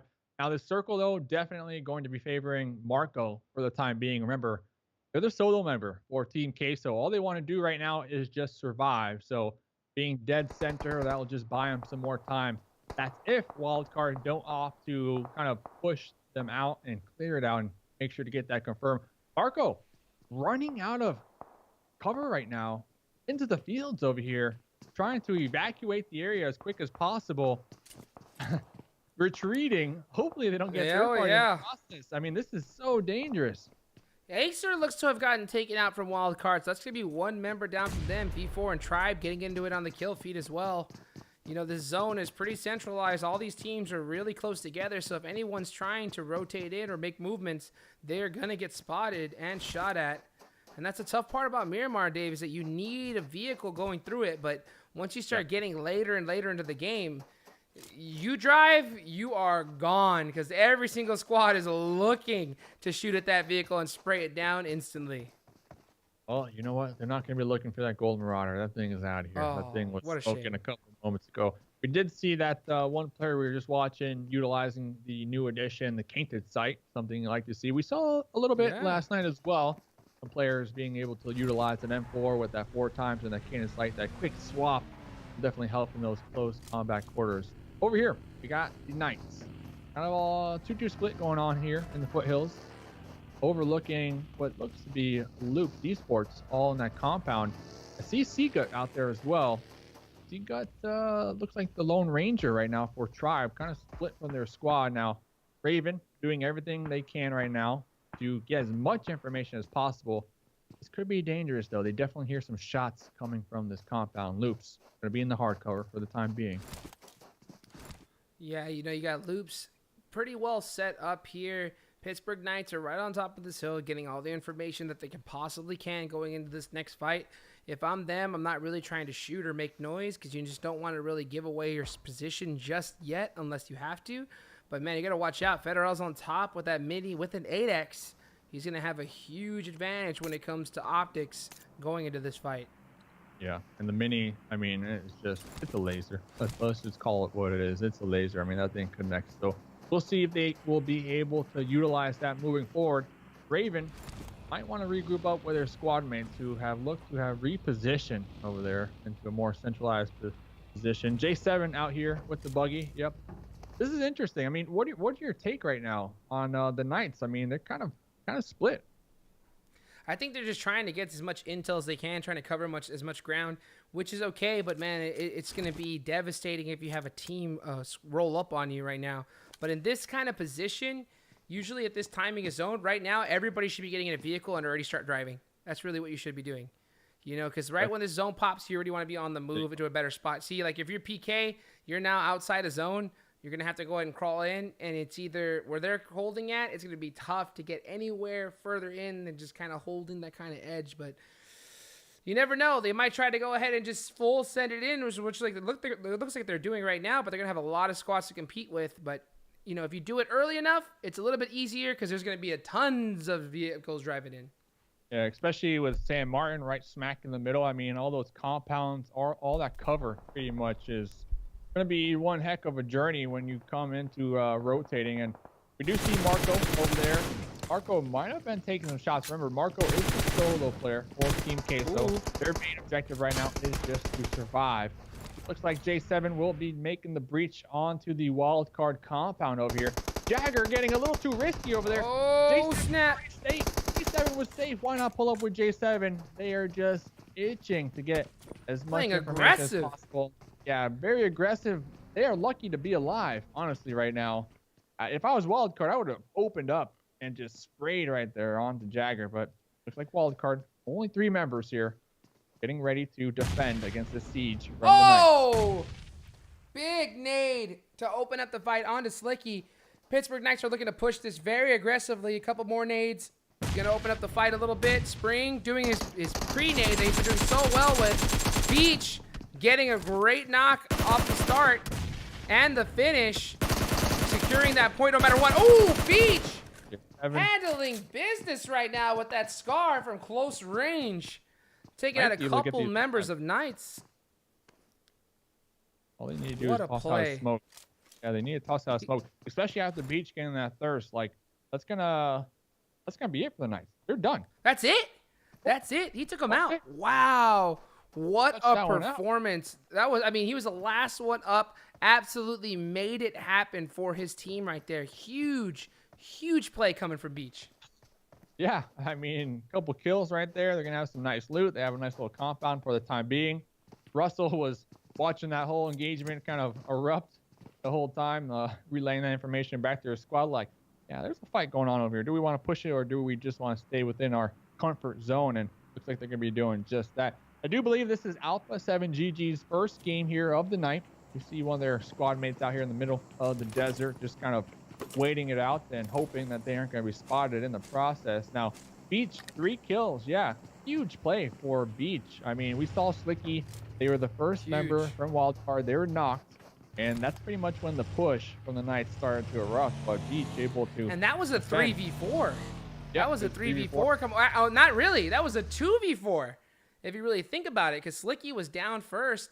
Pittsburgh Knights pushed on that, and Beach was able to put in that work and take out the PK. So, man, it's something definitely that they're going to have to look at going back into these next coming matches. Circle has just shifted, favoring Cloud9, Simplicity, XQ, and Tempo Storm. Every other team is going to have to drive into this one, and it's going to be interesting because right now, if you're every single squad, you're probably thinking all that's taken, and it's going to make it even harder for that rotation. Yeah, and something to kind of note here with, we'll get there in just a moment here. Uneven going to be connecting a nice grenade onto Doc. Simplicity, they were the ones picking this fight with C9. They were the ones trying to breach on into this compound and overthrow Uneven. But Uneven with that one grenade will definitely be stopping them in their tracks, you know, forcing them to rethink this one. The thing is, are they aware that's just one member from Cloud9? I highly doubt it. If they were, they most certainly would have went and just pushed this. And here they come. They're going to be breaching the compound because they are getting third-partied. Minwoo going to be taking some shots out there. Just trying to bait it out. Uneven. Not a good angle holding down these doorways. Yeah, you know, you got to be able to track that kill feed and have a realization that, hey, guess what? There's 2 Cloud9 members out. And look at Russell with a big nade onto Uneven. Uneven had the return nade.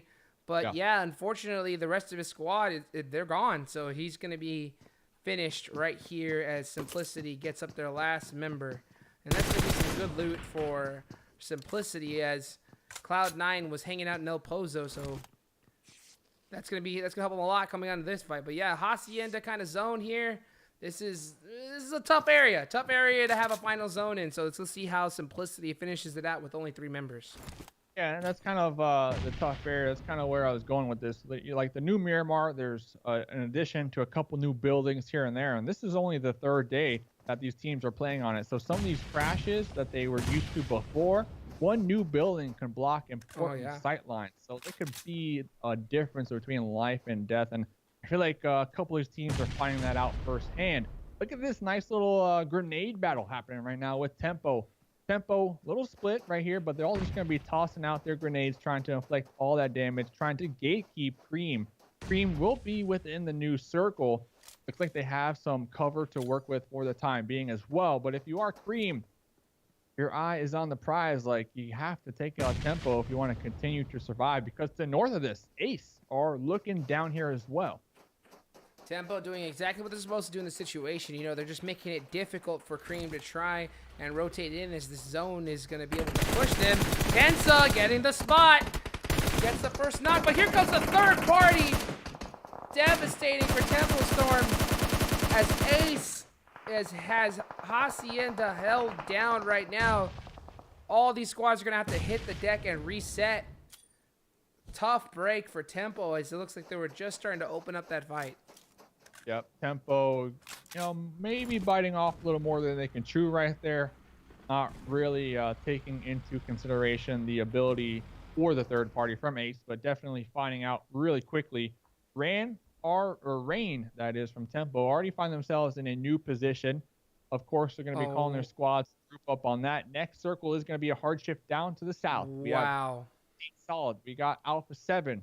Only 3 teams within this new circle. So the northern end of this one, all those squads piling in from San Martin, they are going to find themselves in a bottleneck. And it is going to be one heck of a bloodbath. I am going to go on record and say we're going to lose at least 4 squads right here with this new circle. I'm calling it. It's so tough. It's so tough. Like with that kind of hard shift, you have to decide as a team whether you want to go ahead and take off instantly to the new zone. And look what happens if you just go even... I mean, every team's already all set up. It's going to be ridiculously difficult as Cream trying to get in actually is able to get set up, but here's Tempo having the high ground right now. HH24, one of the best fraggers for Tempo Storm, having to hold off this Cream Esports Real Betis team all to himself. Not going to be easy here as he needs the rest of his squad to help him with some different angles. Italokes trying to make some work happen for himself. They are in zone right now. Tempo trying to decide whether they just want to kind of hold it as they are in zone or really press it. Definitely a smart play. HH is trying to get out of this. There's a lot online, especially for HH24. I saw him in the chat on the break saying, hey, if you don't see me making plays tonight, I'm passing out season passes for everybody. So HH24, they got a lot on the line right here. They're going to be tossing out some smokes right here to at least try to regroup with their squad. But here comes the mini red zone by not only Cream, but Team Solid looking to get involved as well. We see HH24 making that quick retreat. Remember, Rain was able to bad nade spot in the new zone. So we'll see if that will come into play. Team Solid up there on the high ground. They're definitely going to be looking down here onto Cream. A bunch of grenades going to be landing on these members of Cream. And will they continue to survive? Only 3 members left. Now, they are going to be in this circle. So at least they have that going for them. And look at that. More fights erupting. We can see right there in the bottom right-hand corner. I mean, there are just fights going on everywhere right now with this hard shift down to the south, Hot Jukes. Nades, kit, everything is being used right now to try to help them get an advantage in this zone right here. Cream is getting pinched by 2 different squads. That's the worst situation you can, especially when you're at the edge right now. But, the zone is still there. This next zone is going to decide what every single team is going to have to do as it is just about to pop, ladies and gentlemen. And then we're going to start seeing some insane action dead center. So every single squad on the edge are going to have to push in, including Cream, Real Betis, Team Solid are trying to decide whether they want to get into zone and hold it or just start gatekeeping. A tough decision right here. Personally, I think if you're Team Solid, you need to commit to taking out Cream. I mean, you have the advantage up here. And you need to take out Cream because you don't want Cream to backstab you. And you see on the minimap, Cream, they're going to be stuck out there. Tempo and both Team Solid are going to be gatekeeping them. And they really don't have the option to send it across that road because Ace and Simplicity are going to be looking right in that general direction. Spring! This will be the moment, though. We got Spring. Oh, no. Spring was aiming down sight. Can Beach clutch it out once again and continue carrying that gauntlet for the squad? It looks like the reset is going to be coming on out. The heal's going to be popping on up. Slicky tossing some smokes for the time being, and they're not going to be in the new zone. So, yeah, they have to prioritize getting on into new zone, but they need to also take out Ace because, you know what, there's just a road right in front of them, and everybody's going to be looking down here. So they need to overthrow Ace so that they can take this dip and have some cover for this new circle. Gonna be a tough getting in there. If there's any team that can do it, it is Wildcard. They seem to be one of the best teams at being able to get into zone when they're out of position. As you can see, the smokes already, the support for the squad, getting Slicky up almost immediately. Absolutely huge. You got 1 member down from Ace trying to get up the zone. Only a few seconds left in it, and it's gonna hurt, Dave. Yeah, and Ace, they're kind of scrambling right now. trying to get these revives, and it does look like our solo player from Team Queso, Marco, is in the exact position that Wildcard might be looking to take for this new circle. Adder still alive back down there from Cloud9 as well, that solo player. So Paralyzed from Ace was able to get revived, but yeah, if you are Ace, if you are Wildcard, Marco's position is key right now. That is exactly where you want to find yourself. Tempo spec up here. Going to be trying to do everything in their power as well to continue to survive, because it does look like Alpha 7 GG. We're looking down slightly. Oh my goodness. Here comes and Ace. Nunez. Look at that. Nunez able to get the perfect angle onto Wildcard, taking them out in 7th place. Huge. Ader getting taken out as well right now. That's Cloud9 out, and Team Solid out. Teams are going out like crazy as this zone is starting to get smaller and smaller here. Lukitas trying to find a good position. HH24 got the Uzi out, looking to get into a close range battle right here. Trying to hold this hill, get some information from his squad. A little separated as they're trying to cover as much ground as they can. Tempo are doing such a good job at not only gatekeeping these teams like Cream and Team Solid, but also making sure that their presence is felt within the new circle. They're pretty much doing everything that they need to be doing right now to win this game, and they have 3 members up right here. Spec should be able to heal.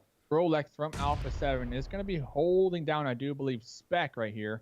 The grenade's going to be coming out. But the thing is, Alpha 7, they're fighting 2 fights. They're fighting XQ Gaming and Tempo.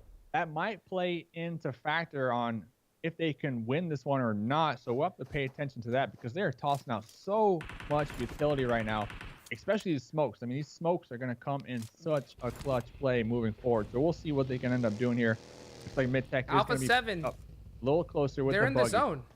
They're in the zone. They're in the zone. So there's only 2 members left. So right now they need to be prioritizing the outside. They need to be covering their backs for any team that's trying to push them on that end, because Tempo, they're in zone. They're not going to be pushing anywhere forward right now. They're just trying to hold their position. So if I'm Alpha 7, I'm making sure that I'm looking at my back way more than I'm paying attention. Look at this. Easy. As it's just Sheepfan and HCL up for XQ Gaming. This is a really aggressive squad. They're playing it separate right now, and look how close Ace is playing theirs together. You're trying to blow up making the van. it happen. Trying to blow up the van. Exactly what they need to do right there. Take out And they do Sheepfan. take them down. Yep. I mean, the revive. Remember, Paralyzed was down earlier on, so that revive coming in clutch right now. Such a huge play. And look at that. XQ Gaming just getting pinched. You know, they're trying to spread their wings and, you know, split up and just, you know, try to survive, outlive everybody else, all this action, but they were stuck down there. They really didn't have much of an option to make their way on into the new circle. Alpha 7 here on the high ground, playing King of the Hill right now. Mid-Tech and Rolex prone right now, trying to take the shots on the Spec and Rain from Tempo.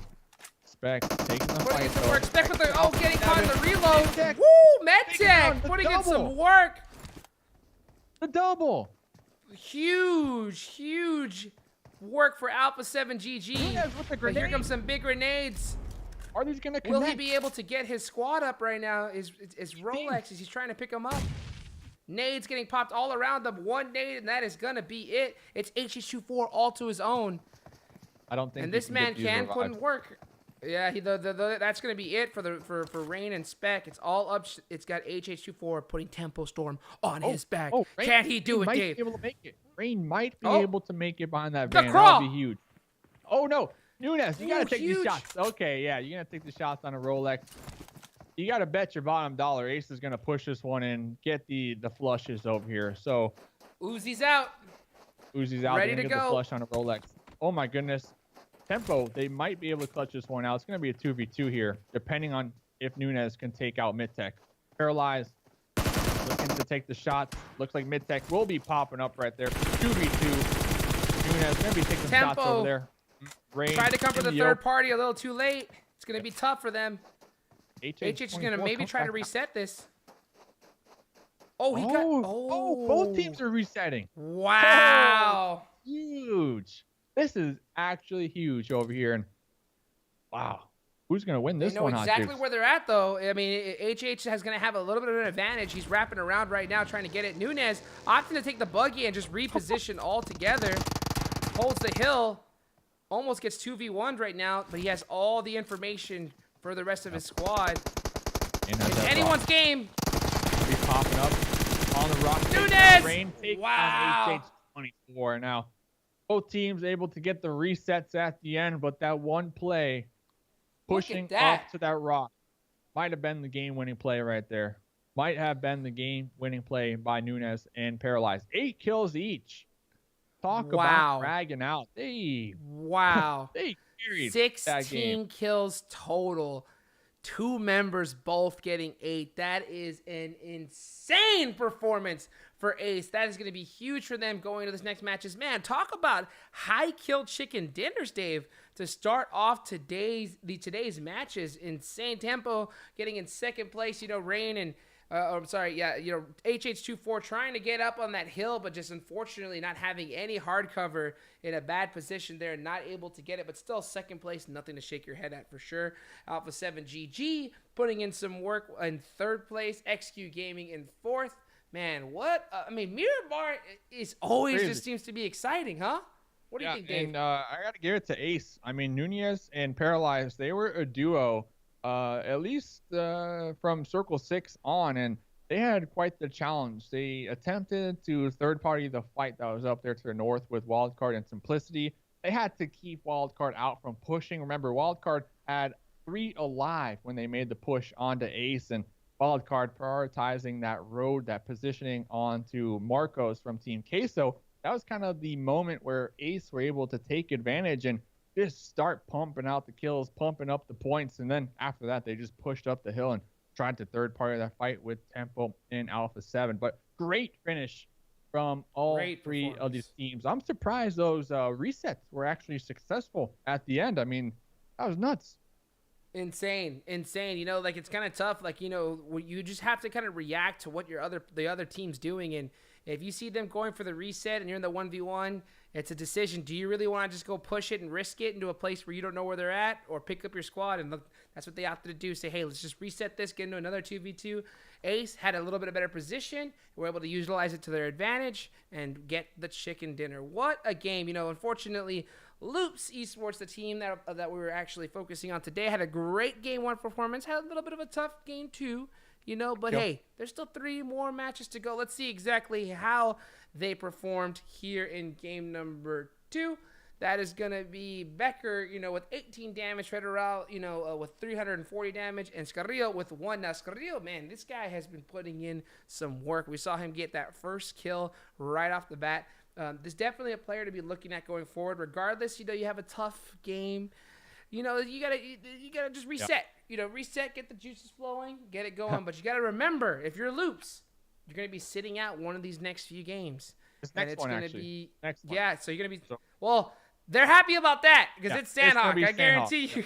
I guarantee you they're like, hey, I don't want to mess with Sanhok, so that's going to be really good. They're going to be able to play Game 5 and Game 6 and have every chance they can get to get back into that top 3 here today. So, yeah, what a great Game 2, guys. Thank you guys so much for watching. We're going to go ahead and jump to a break as we get this next lobby started, and we will see you soon.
right, ladies and gentlemen, we are back after an insane Game 2 match of Miramar. This is a brand new map that's only been out. This Miramar 2.0 only been out for a few days now, and every single time we have seen it here in the PUBG Mobile Pro League Scrims Americas, it has just been insanity. Dave, talk to me. What's up? What's up, everybody? Welcome on into the stream. We're heading on into match number 3 of the evening. Currently, the lobby is being set up. We're about 54 out of 64, so almost there, and it will be Sanhok. Just a reminder, Group A will be sitting off. So Wildcard, Mezexis, Loops, and B4 Esports. Those 4 teams will not be participating in the next game, which is Sanhok, as mentioned. But yeah, amazing night here so far. We're only 2 games deep. I gotta say, game 1 so far still my favorite. I love Miramar, but the ending in game number 1 was pretty epic. That was a huge game. Huge game. Tempo this last game, they were really like taking the fight from mid game to the very late game, and HH24 almost clutching it out. I'm not gonna lie, almost clutching it out. So close. You know, that 1v1 at the end of the day, though, like that Uzi it's one of the best hip fire weapons in the game. And as they get closer, you know, you could just be that little far distance where it's not as perfect as you'd like it to be. And I think he got caught perfectly there. But that was a great rotation to be able to kind of get H24 in that position and win the game. What a great game. What a great game, too. So I'm wondering if HH24, I mean, they said, like I said, in the chat, they said they're going to be giving out some season passes if they don't pop off here tonight. So they got a couple more games to go. I'm just saying, though, I'm the messenger. All right, I'm the messenger. There you go. There you go. He said it, not us. Right? Scores, right? The scores. Yeah.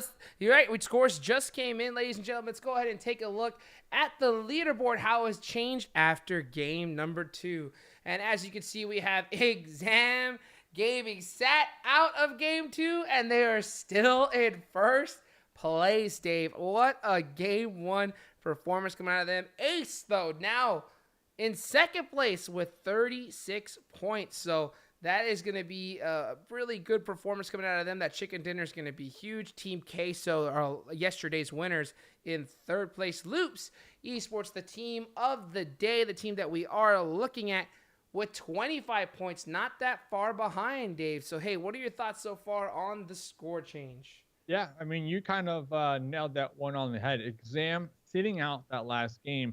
Their point lead from game number 1 was so huge that they're still going to be finding themselves up there in that top 1 position, and they will be playing in the remaining matches of the evening. So if they had anything in game number 1 kind of to show us for what to expect tonight from the squad, well, you got to think, you know, it's going to be a GG for them. So we'll see. We'll see. Ace 1 definitely coming out at the end. That chicken dinner was huge for the team.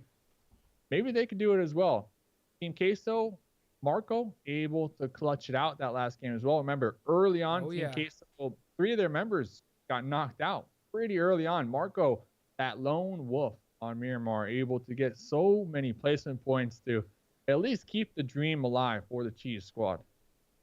Absolutely. A great performance from them. Let's take a look now at the rest of the scoreboard as we have Team 11, XQ Gaming. Now, everybody has had a chance to play today, so that's going to be everybody's got at least a couple games in, you know, so that's not bad at all. Tribe in 13th place, Pittsburgh 9th and 7th.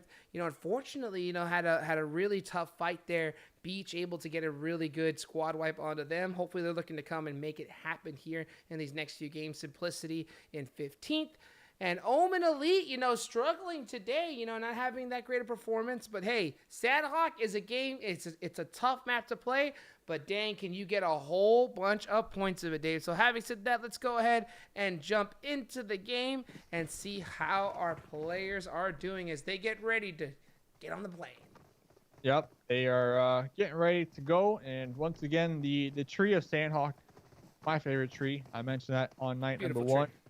My favorite tree, as these players are going to be gathering around it, throwing some apples at each other's faces, teasing one another, getting ready for the violence to come. And like you said, it's pretty much a toss-up here so far when it comes to Sanhok. We really haven't had one team that in the past 2 evenings were just like extremely consistent on the map that really stood out. So really, it's anyone's map. It's kind of that toss up. We'll see who will be the victors of this game, who will come out on top. Where will these circles go? Yesterday, circle number 1 was actually not too harsh. It was like right smack in the middle. I mean, pretty much all Sanhok in play. It was pretty probably simple. the slowest Sanhok game I think I've ever seen starting off. Yeah. You know, that zone was just dead center, holding on to it. But man, you know, you never know what's going to happen. You never know what's going to happen. Sanhok is really a map where zone favorability is so huge depending on how you're going to win it, because with the timing, once the zone shifts, you only have 30 seconds. You have to start running. Not to mention, it's the map with the least amount of smokes, Dave. So that makes it even harder for these teams. And nobody really uses vehicles on it either, so you don't have car cover. It's just so many different challenges for each and every one of these teams. But hey, they're the best in the world, so they got to make it happen no matter what. And talk about making it happen. We got our players dropping out of the plane. Looks like the Knights will be jumping out first, heading on over to maybe high 10 over there. And we are going to see the remainder of GRUNTo also dropping out second. C9 look to be flying over boot camp. Tribe will be dropping boot camp, I do believe so. Yeah, they seem to be, that's their drop spot here. They dropped it every single game so far in the past 2 days. C9 going to Paradise, their spot as well. So Tribe, you know, I know that they had a little bit of trouble the first day, and then they ended up taking it over the second. So we'll see if the third time's a charm for them. Yeah, we'll see. We'll see. And one team, of course, you know, we got to keep our eye on here. They're in first place on the overall leaderboard so far. Remember, they sat out that last map on Miramar. Is going to be Enxame. You see Garcia just a little north of Juicy, and you see their other squad mates dropping all the way out there to the east. So we'll have to pay attention to see what ends up transpiring with those two squads. Omen Elite angry, though. Already find themselves possibly pinched between what looks to be Team Queso and Zute going fishing. Going fishing, baby. Oh yeah, he is. He's right now trying to get the sight line, checking the wind, and trying to find Ayala here as he swims to some type of safety. It's going to be a tough one for him. I mean, he's got nothing. Oh, he did get a shot right there as he got up, trying to get some health. Yeah, going to be tough. Or I mean, even then, like maybe he's just drowning a little bit because he doesn't want to be seen at all. That's going to be a huge advantage for Omen here because Team Queso, now they're down a member with 0 loot. And as the beginning game of Sanhok, you just really can't get loot late game. You know, so you're going to be running around just trying to find something. Going to be pretty devastating for Team Queso as Zute and Angry are able to get a knock on the Axel from downtown Iron Sights. Great shots coming out of Zute right there. I mean, Team Queso already missing 2 of their members this game. I don't know. I mean, last map, it was down to just Marco to get those placement points, and they're already setting themselves up this map to look to do the same thing and just go for those placement points. Unfortunate. That's kind of the story, though, of these rotating lobbies. Like, every single day, you don't really know exactly who you're dropping with. I mean, there could be other teams that do decide to drop near you that end up taking the fight early on, and you just get caught off guard. That's why you need to pay attention. You need to pay close attention. Yeah, absolutely. Pretty much everybody's, you know, rotations, their drop spots. You just need to be hyper aware and definitely do your homework. So we'll see what will end up happening with that. GRUNTo ran, though. Gonna be right here, possibly asking for some support. One of the members from Cream, Luxy, out there in the distance. I do believe Luxy is able to get on out of harm's way, but we know GRUNTo, early game, they like to go on the hunt, I guess you can say. You know, if they have an enemy with near them, you know, in their general, you know, range, they tend to get all team members and make sure to get the flush. You know, they prioritize these early kills. So far, you know, my thoughts on GRUNTo, when I see them play, they seem to not really like to drop in really main central locations. They kind of like to do some split looting and looking for places. It's always tough because Sanhok, it's a tough map to really split loot. There's a lot of running around in the open to try and get to every single little houses, and you never know if you're going to get caught out. But, you know, Sanhok is so unpredictable. I've walked into just one little small shack, walked away with an M4 6X fully decked out, you know, and then you could drop boot camp and not get a thing. So you just really never know when it comes to loot in Sanhok. You just kind of have to get and hope that you get lucky. And these players hoping they get lucky with these circles as well. We see a lot of these early 1v1s happen in this map. Actually, pretty surprising. Garcia gonna be on top of this coffee table, setting up the trap. On. Yep, setting up the trap. Doors closed. Here it comes. Oh! He got turned on! Garcia turned on! Oh my, man. that feels bad right there. Huang, he had an S12K as well, but Huang with the Vector hitting that 180 real quick and taking out Garcia. What a play right there. And Garcia was such a crucial, you know, key player from Enxame in game number 1. They were able to get crazy amount of knocks and frags. They were able to get some highlight play revives that kind of reset the team and allowed them to kind of capture that victory. So, hey, you know what? They're going to be down a member, but you know what? Garcia, their job is clearly not done. They're going to do everything in their power to help their squad mates spot out these snakes in the grass. And HZL already going to be snaking it up over here from XQ Gaming.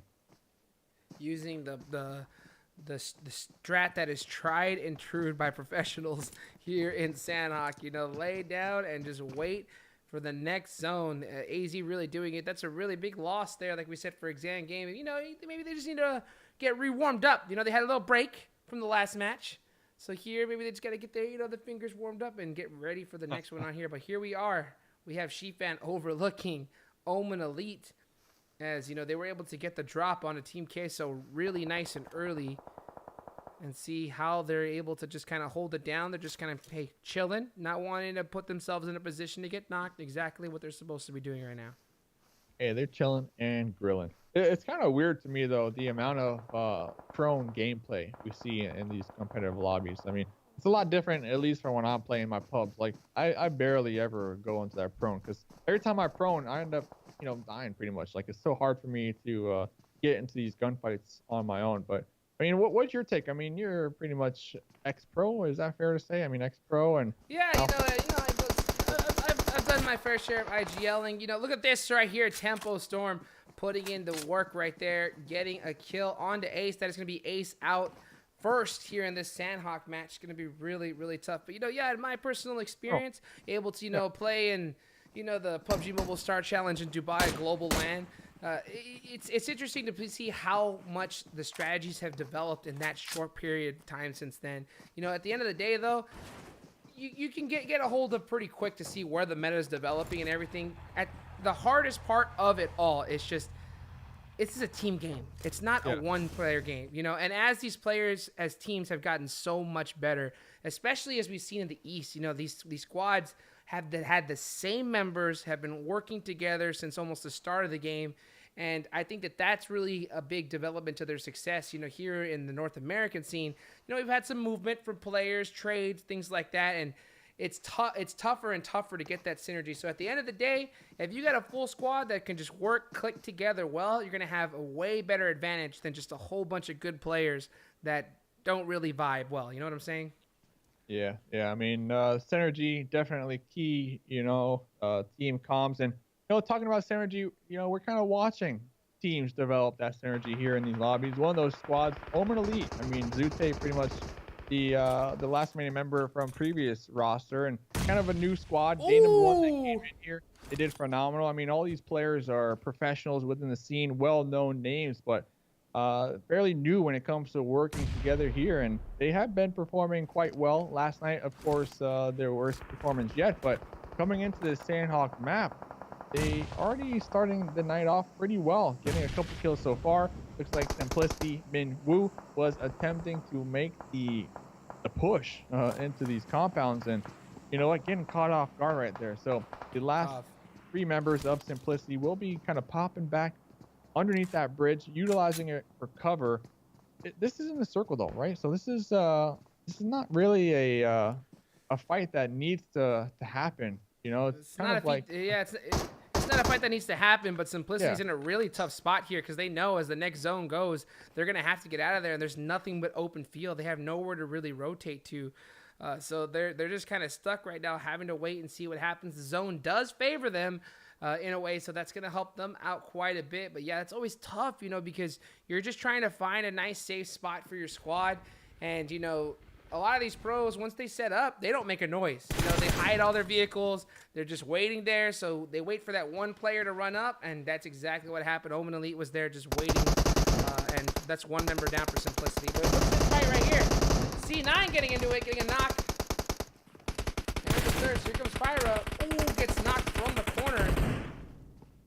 A lot of action happening right now. C9 trying to finish the squad, and it looks like they are dominating right now as they are putting in a whole bunch of work. One member left is V22K, and he needs to get gone, and that's exactly, it looks like the strat. Gun down, chest up, arm swinging. I'm out of here.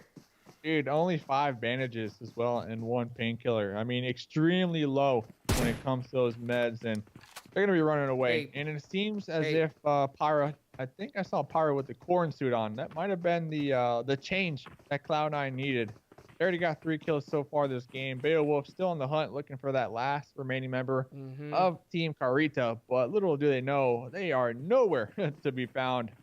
Oh yeah, you know why? Because like you said, you know, he only has 5 bandages, low loot. But you know what he does have, Dave?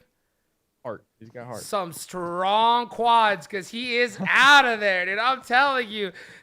Nothing but heel toe. No, he's all on those toes, just running, gone. Right now, Bale's like, what the heck? Where he could be in the possible area. Nope, he's halfway across the map by now. They're out of there. They are out of there. 15 even teams look back. remaining in this game. Us Sanhok, like we were talking about earlier on, and you know, Simplicity realizing they don't need to push Omen. They have the bridge for cover. I know you're a little concerned on where they will head next if this next circle does not favor them, especially with Cloud9 after that last engagement. They're going to be right to the east of this, and it does look like Irish is going to be swimming back to maybe regroup with Russell. Omen still going to be in their compounds, just holding that down. Meanwhile, Shifan up there behind that rock, they have just been overlooking this entire area for the past couple minutes here, and maybe, you know, waiting to see if they can possibly third party or steal someone's knock. But Russell's trying to sneak out of here. That's a tough spot. He's right in the open right now, but it's seeming to work for him, and he's guiding the rest of his squad out of rotation right here. And that's what you have to do. I mean, that's the hardest part about being an IGL and competitive PUBG Mobile. You have to be so reactive and adaptive. You know, you can make all the gameplays and have the play set out, but then something like this could happen where you're just stuck in the middle of nowhere and having to find an option to be able to move your squad out of it. That's exactly what Russell was able to do in a good way. That was a really, really tough rotation right there, but he made it, and now he's in Painan, but there's one member left, that member, that V2 that ran away from Cloud9, laying down, not making a noise. So if you're Simplicity, while you're clearing, you got to make sure you're really close together in these kind of situations. Yeah, and it looks like Russell is going to be claiming this initial little house for themselves. And the question is, do they want to clear out Painan, though? Like, is it worth it?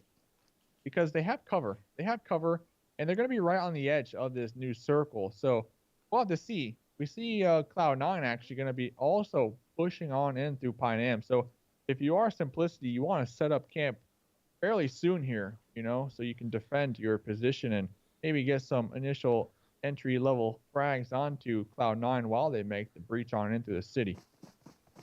Yeah, you know, right? One thing that I think a lot of IGLs, you know, fail to really realize in certain situations is the second you're in zone, if you're holding the edge, you really don't need to be looking inwards. You need to be focusing outside the zone and making sure you're gatekeeping, because that's where the squads are going to be coming from. Nobody's going to be coming from the inside out to the edge. Very rare. You know, and in that case, you got to make sure you're set up, gatekeeping really strong, and if the zone heads further center, you need to take off instantly. We'll see. And it does look like that's what Simplicity is at least attempting to do, but we see Irish kind of split up for the time being. Also, looks to be like they're still looting, but Cloud9, I really appreciate how they're all moving together. This is what you were talking about. They're going to be clearing all these compounds as a unit, making sure they don't get surprised, making sure no one is camping behind a door like we saw earlier on. Beowulf might have heard some movement. Gonna be calling for backup right now. Looks like Russell is gonna be in a 1v4 situation.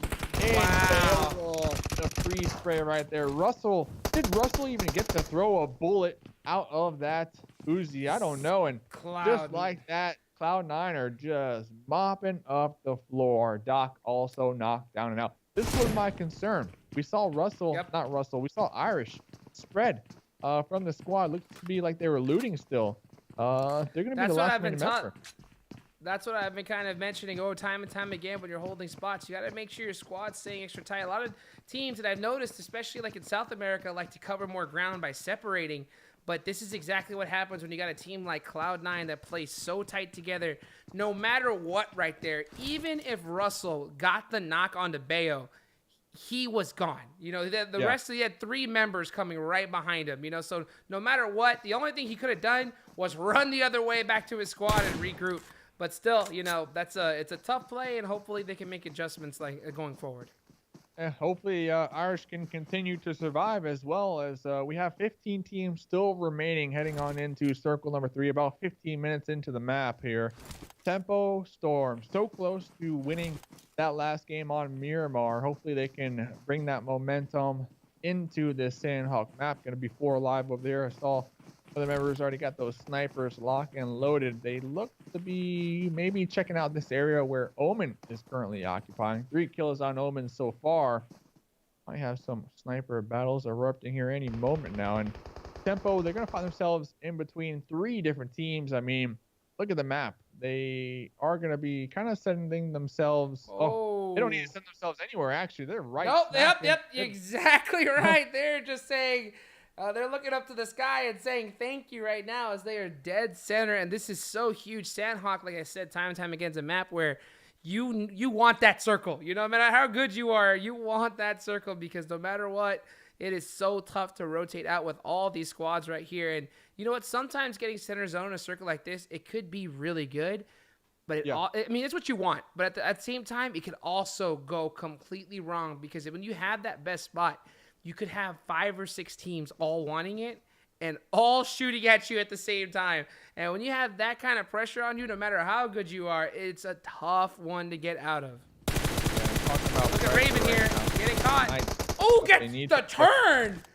They need to push, and it looks like they're going to be pushing uphill right into XQ Gaming. And that turnaround, HZL, is going to be knocked down and out, bleeding on out. Starlight also chunked down pretty low here.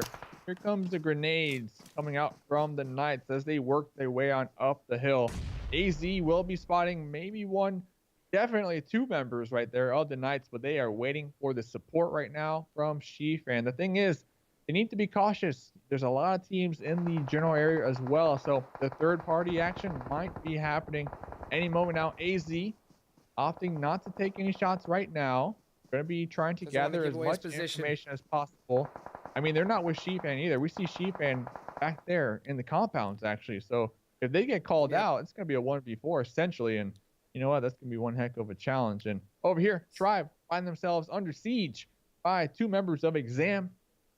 Exam currently in first place right now, trying to continue it. This is their first game back. They did sit out for game number 2. Doo-doo trying to put in some work. There's only 2 members here, but man, look at this. Exam, only 2 members and still playing this really aggressive against this Tribe team, as they pretty much have to, as they are currently outside of the zone.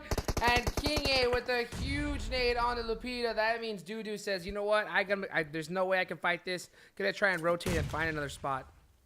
Yeah, I mean, King A definitely. Great nade by King A. They were fragging out last night. King A was popping off last night for Tribe. I mean, there was a couple games where they got like 5 or 6 kills per game. So opening up this one with a nice little grenade. 1 kill so far for Tribe to start their night off here on Sanhok. And AZ still going to be over here. AZ is actually pushing on to Raven with a Uzi. Very questionable play, especially with Sheafan so far, you know, trying to provide that. And that's it. There. Yeah, Raven Gaming going to be taken down and out. I mean, that was a 2v4 right there, and AZ 100% knew that there was 4 alive from the Knights, but then confidence. I mean, XQ Gaming, they're just in the aggressive squad, and that goes to show you right there their play style. Over here though, Cream Huge. Look at GRUNTo. this. Both these teams are going to be right on the edge of this blue zone. Oh, the Bucky blue zone! actually in the No! blue zone will be getting taken down by the blue zone. These teams are under the pressure right now. The 1v1 here. Q at the disadvantage when it comes to the house. Here comes the wrap around the jump shot. And just like that, yep, GRUNTo taken out of the run. Oh no, though. Look at the run that this has to make. He got that kill and the zone is coming in. He's just having to full send it and just hoping he doesn't get seen. And that's exactly what he does, unfortunately. You know, Creeb getting taken out right there. But what a crazy play. I mean, not really much you can do in that kind of situation. Look at Tempo getting the eyes on the Team Queso right here. Gets the knock on him, and that is it. Team Queso out of the match. Yeah, Tempo, I mean, Rain putting in some crazy shots right now. Yeah, Team Queso, they only had two. You know, they only had two alive. They really unlucky early game. You know, they landed right next to Omen. Omen made sure to get those 2 kills. But yeah, running across that field, Tempo gonna be recognizing that. Gonna be adding 2 more points to their bank account on the overall leaderboard. 6 squads remaining right now. Alpha 7 GG still alive, 4 alive. Tempo Storm 5 kills, 4 alive as well. They have a Ronnie to work with. This might come in clutch. HH24. Oh, good molly here. Oh no! Oh no, bad volley. Hits the tree. Hits the tree. But it doesn't matter. Tenso will be connecting on to roll. Whoa. Alpha 7 GG. Oh, he's mad. Save HH24. He's mad about that molly. He's mad. Look at him. Look at him. There's aggressive gameplay trying to finish out the squad on Alpha 7, trying to get a good nade to see if this one does hit the mark onto Rolex. For HH for 3. Bang! Gets it. What a good grenade right there. Alpha 7 in a horrible position. They are getting third parties like crazy. Tempo and HH looking at him. PK7 trying to survive. Not able to make it. A lot of teams actually, I don't feel like taking into consideration the circle, you know, the shifts. They find themselves take these engagements on the edge of their old circles, and then that extra pressure from the blue zone definitely, you know, applying it on them and so hard to make these decisions that they might not normally make over here. Tempo gonna be down here in the south, hearing the push, hearing the gunshots just earlier on from the Knights. Gonna be losing 2 of their members in the process in this rotation. Raven chunked down extremely low. Raven gonna be healing up before they get the revive onto J7. That's what you're supposed to do. Yep, nice smokes coming out from Jagger. Should be able to provide them the much needed cover from Tempo, who are looking down here in the general area. We still got 1 member alive from Alpha 7, trying to heal on up over there, trying to continue to get as many placement points as possible. Tempo Storm, 8 kills so far. They have the zone. They have 4 alive. Yeah, right now they should be pre-firing, making it really difficult for the squad getting. There's only 12 seconds left on the clock. Really, really tough. Raven we saw a turn earlier. He's been doing a lot of work in this game. I want to see if he's able to kind of go up for the squad. But these are 3 huge North American teams trying to make it happen and trying to get this win. Omen Elite, Tempo Storm, and Pittsburgh Knights, as this zone is starting to close, Dave. Yeah. It's everybody's game. Look at that. We see NA in the top 3 situation. They're going to be versing each other, like you said. 4 alive for Omen, 4 alive for Tempo, and it does look like Jagger going to be the last remaining member right now for the Knights. Going to be trying to heal out, continue to survive, but Rain with a huge grenade double nade. Yeah, huge grenade. Going to be turning the tides right here. But Tempo, remember, they have some nice cover to work with. The thing is, are they going to push out of their compounds? And you know what? Get the oh my goodness. Like they're going to have 2-2 going right now. Penta and Spec going to be pushing on up, trying to get the thirst. Angry holding this rock. Wow. And you know what? Will be spotted right there and taken down. Tempo, just like that, cleaning up the end right there. I mean, just wrapping around the zone over there to the east and making sure. Omen had 4 alive right there. That one grenade was the deciding factor right there. Yep, that was the game changer. Tempo. And they knew they needed a push. They couldn't allow the resets. They couldn't allow it at all. They played that one. They played it really well. Perfectly. That's exactly what you're supposed to do. You know, when you're in that end zone, you as a lot of these teams have difficulty switching on from playing passive and aggressive.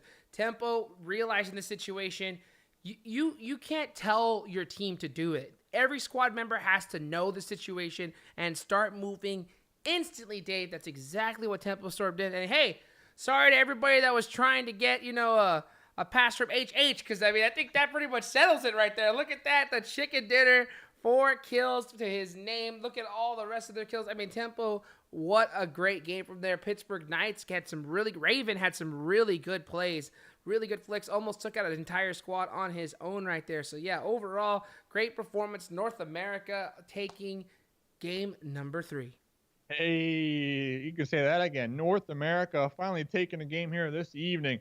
HH24, we saw that Molly on the tree, like you said, kind of flipping the script, and they got extremely aggressive right after that. Like, oh, my Molly didn't work. Well, you know what? I don't care. I'm going to go for some frags, and they landed some really well-placed grenades. He made up for it.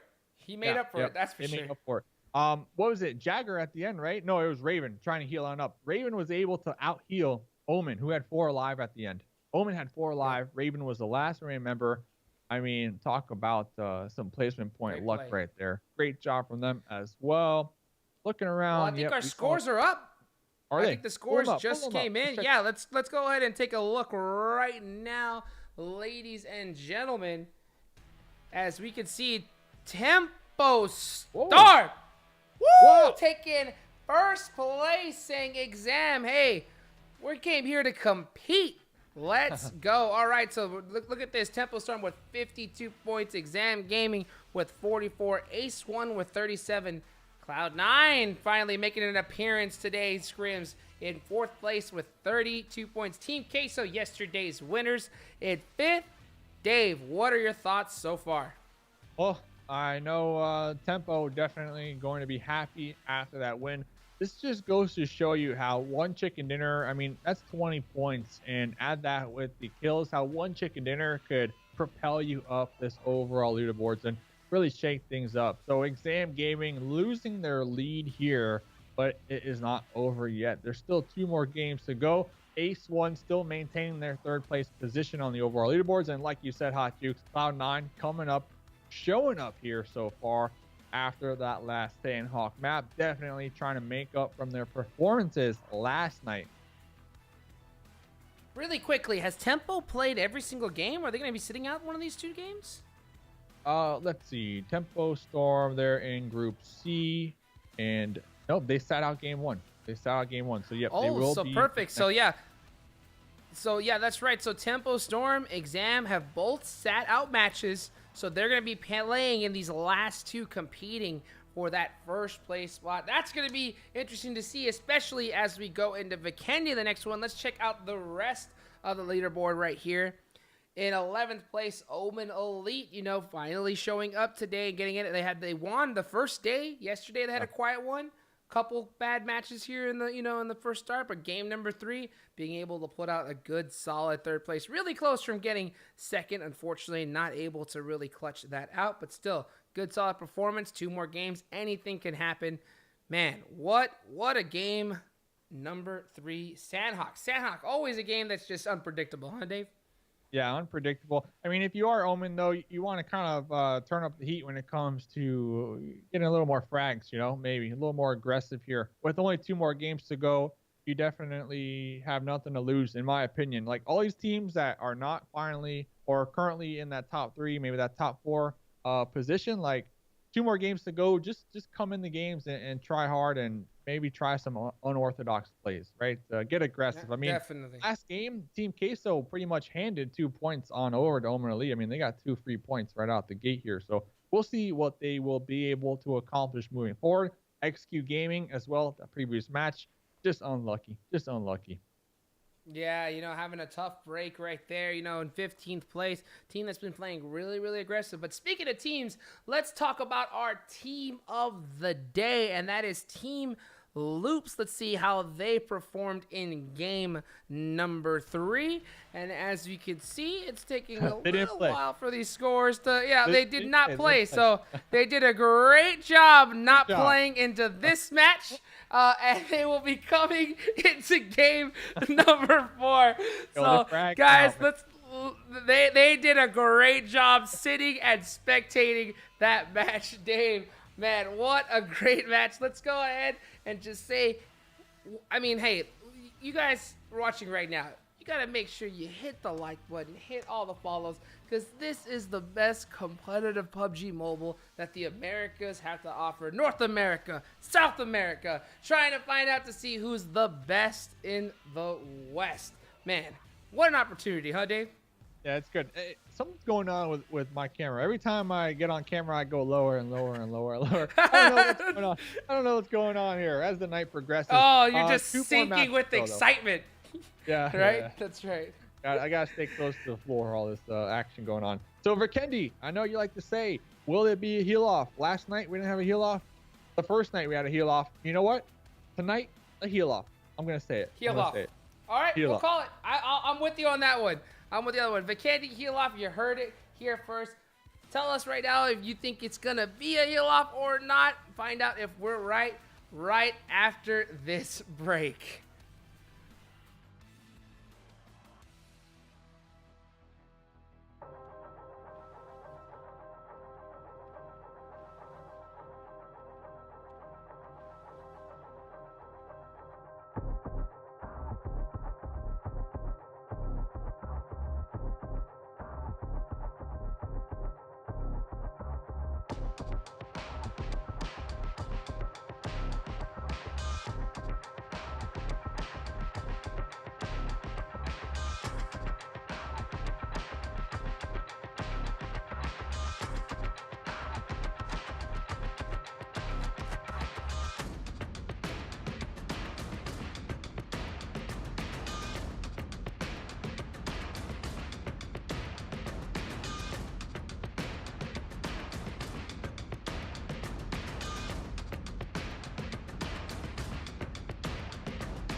and gentlemen, we are back from the break after game number 3. Here we are going into game number 4, Vikendi. And you heard it here earlier. We're thinking it's going to be a heal-off, you know? I think we've seen it multiple times and times again. This map that has so much cover. It just seems to be an opportunity to always do that. What do you think, Dave? Yeah, we'll see. And just a reminder, Group E, the Knights, Tribe, Team Solid, Cloud9. This is going to be the group that will be sitting out of this Vikendi map. And then, of course, they'll be playing in the final map of the evening, which is going to be Erangel. Just a reminder, if you are joining on in, if you are just finally tuning on in, we're heading on into map number 4 out of 5. Daily prize pool, $1,000. The eye is on the prize for these squads. Currently, Tempo Storm find themselves in first place after last game. They're going to want to do everything in their power to maintain that first place so that they can end the night $700 richer. Man, that's going to be absolutely huge. And they're going to have a lot of work to do that because they got Enxame Gaming right on their tails. Let's go ahead and just re-review the scores as we have them right here. As we go into the next game, let's take a look. Tempo Storm again in first place. Not that many points more, Dave. Only 8 points ahead of Enxame Gaming. They're both going to be playing in these next 2 matches. So it's anybody's game. It's going to be a tough break, though, for Cloud9 as they're going to have to sit out this Vikendi match. I know it's not a map that, you know, a lot of teams favor, but regardless, that's going to be one game that they're going to have less in order to get points trying to take that top 3. Yeah, exactly. So we'll have to really see what they'll be able to accomplish here tonight. Remember, the team that we are following, Loops Esports, they sat out that last map. They will be in the final 2 maps here of the evening. Game number 1, I think they got like 13 kills. So game number 2, they only got 1 kill. As we see, they only have 14 kills altogether. So let's cheer for our squad, Loops Esports, here today. Let's see if they can come into this Vikendi map and frag out some more like they did in game number 1. That's right. Every single one of the members, Dalino, Carrillo, Becker, Kajowski, and Federal, have been putting in a whole bunch of work in lately. You know, I believe this is a Brazilian squad. You know, coming into this new scene and playing against all these players that are some of the best in the world from another region, it's definitely a challenge. But we can see that they have been putting in work time and time again. Dave, let's see how they've been performing overall in the past couple of matches that they have played. And as you can see here, ladies and gentlemen, so far, Scarrillo with 8 kills, 1,268 damage, 7 knocks, putting in work for his squad, Dave. And what do you think about the rest? I mean, man, wow, what a performance so far. I think they need to help out. They need to contribute over here and, you know what, clutch out these next 2 games. It's going to be Vikendi and then Erangel. Erangel here tonight was their most explosive game yet throughout the scrims. So a good thing for them. They will be playing on the last Erangel. And you know what? It's a team. It's a squad from Brazil. So they definitely got a bunch of fans, especially over there on the YouTube chat. So make sure you give them your support, cheer them on, and we'll be checking in with them. I'm not sure what they did the past 2 nights on Vikendi. I don't recall them really being too explosive when it comes to this map. But you know what? We're on night number 3. Hopefully they did their research, they practiced, and they know exactly where they want to drop here today. So there's no surprises. Definitely, you know, Kowalski's a support. He actually played for INTZ before. His biggest achievement so far was actually placing 6th in the PUBG Mobile Star Challenge World Cup in 2019. So that's a good solid, you know, accolade to have and add to your resume. That's for sure. I know that's one of my top ones, you know. So yeah. You really can't beat that at all. Dadino is their IGL. So it's always tough to see how different players really react to it. So right now, it looks like, you know, with Dadino being currently sitting, that's going to be able to mix up their team, and I wonder how that has affected their gameplay here going forward. Becker, known as the sniper, over there trying to put in some work. Federal and Carrillo fixing it up as their fraggers, and guess what? What's up? I think that is accurate, because if you look at the board so far, that is definitely a true statement. But hey, we're finally dropping right now into this Vikendi match. Let's go ahead and jump right into it and see these players getting ready for it. And you know what, Dave? We were talking about how in Sanhok they were throwing some apples at each other. I think that's just to practice their grenade throwing skills, because, man, have we been seeing nothing but crazy grenade plays all day long today. Yeah, I mean, grenades have been so impactful here in these lobbies from the past 3 nights, especially today. I mean, that's just like the go-to play when you get into a squad fight. You want Yeah. to toss out these grenades. You want to try to get that initial knock, and pretty much right after you get that one knock is when you start to see 1, 2, maybe even 3 members from the squad immediately try to make that push, because they have that numbers advantage. They want to get those thirst in before it gets stolen as well. So grenades, mollies, even smokes, utility is so important. And you know what, some of these players, they definitely have the arm, and you can tell who's been putting in the practice, because some grenades, they land right on top of their enemies' heads. Other grenades, they bounce right by. So you know who's been putting in the work when it comes to their practicing here with their grenades. Most definitely. You've been seeing him hitting him, and made this year, like we said earlier, the best that North America and South America have to offer. So it looks like we're going here. The plane is going to be coming from the east side. Looks like to be north to south. I believe I just saw Cosmo down there. Let's see if I am right and see how these squads react to this kind of plane path here. 2 more games to go. We're going to be following Loops Esports, like we said. We just got their updated stats throughout the evening. Remember, last night they didn't qualify for the money by only 2 points. So they're definitely looking to end tonight in the money. Hopefully not by only 2 points. So hopefully they have some more wiggle room to go. This is really going to be that deciding factor for them moving forward. They really need to pop off. They really need to get some good placements here this game. Circle number 1, going to have all of it in land. So compared to the last couple nights, that's a good thing. You're right. That's definitely a difference for sure. Yeah, you know, that's Vikendi. Always seeming to be surprising with circles, but today treating the players really nice. Loops, the team that our team of the day happens to be flying really far down south, so they're gonna have a drive getting back up north, and it's always tough, especially in Vikendi, because with all those bridges, everything, you never know where there's a team at, and all these squads, Dave, are so good at shooting down vehicles. Yeah, and we see Team Queso finally going to be able to drop all together and not have any early teams kind of dropping near them, inflicting damage, taking out 2 of their members. Loops all the way down there to the southwest.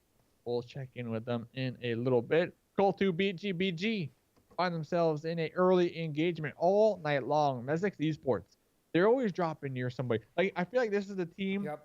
They're always in the first fight. You know, Darius, Vega, we always see them in these initial engagements every single time. I mean, that's just their play style. The thing is, has it been working out for the squad? You know, has it been working out for them? That's the question. It's tough because there's oh, look at that. As one member, you know, Huang from CultuBG on the split loot gets caught out. And that's the hardest part. Oh, and the disrespect.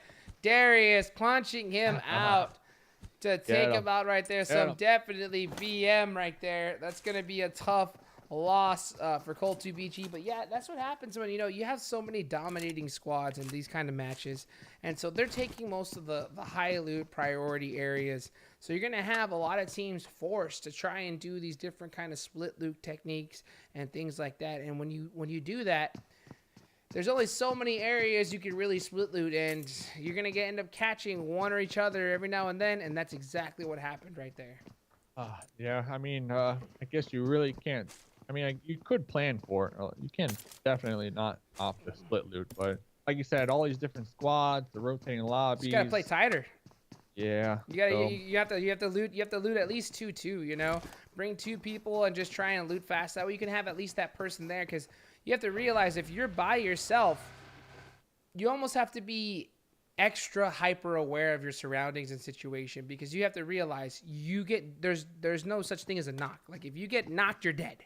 You're dead. Know?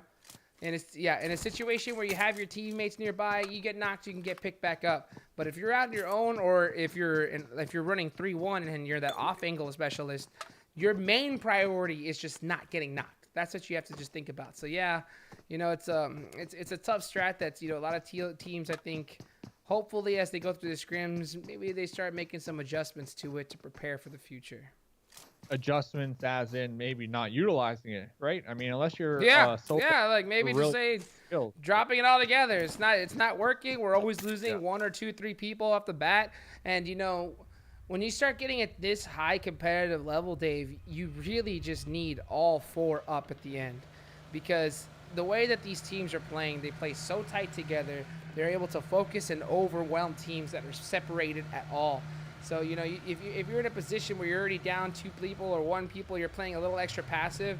And if you get a really, high fragging squad that's playing super tight together, they're just going to, 4v3, 4v1, 4v2 until you're all gone.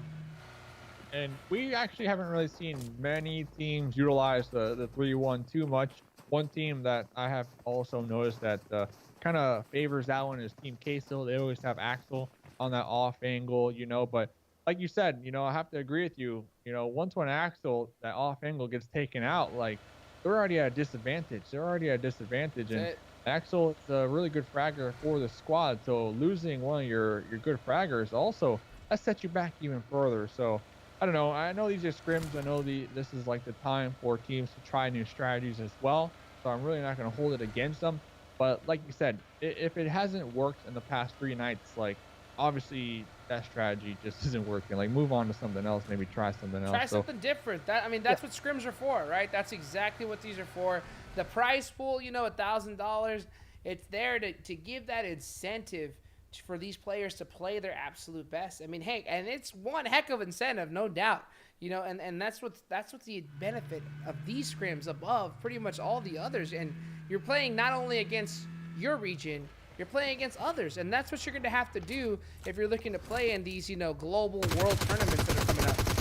And it's a good format. I mean, for the most part, actually all of the parts, everybody, nothing but positive things to say about this format. Everybody's really loving it. The players, the viewers, and coming out over here though, X2 Gaming.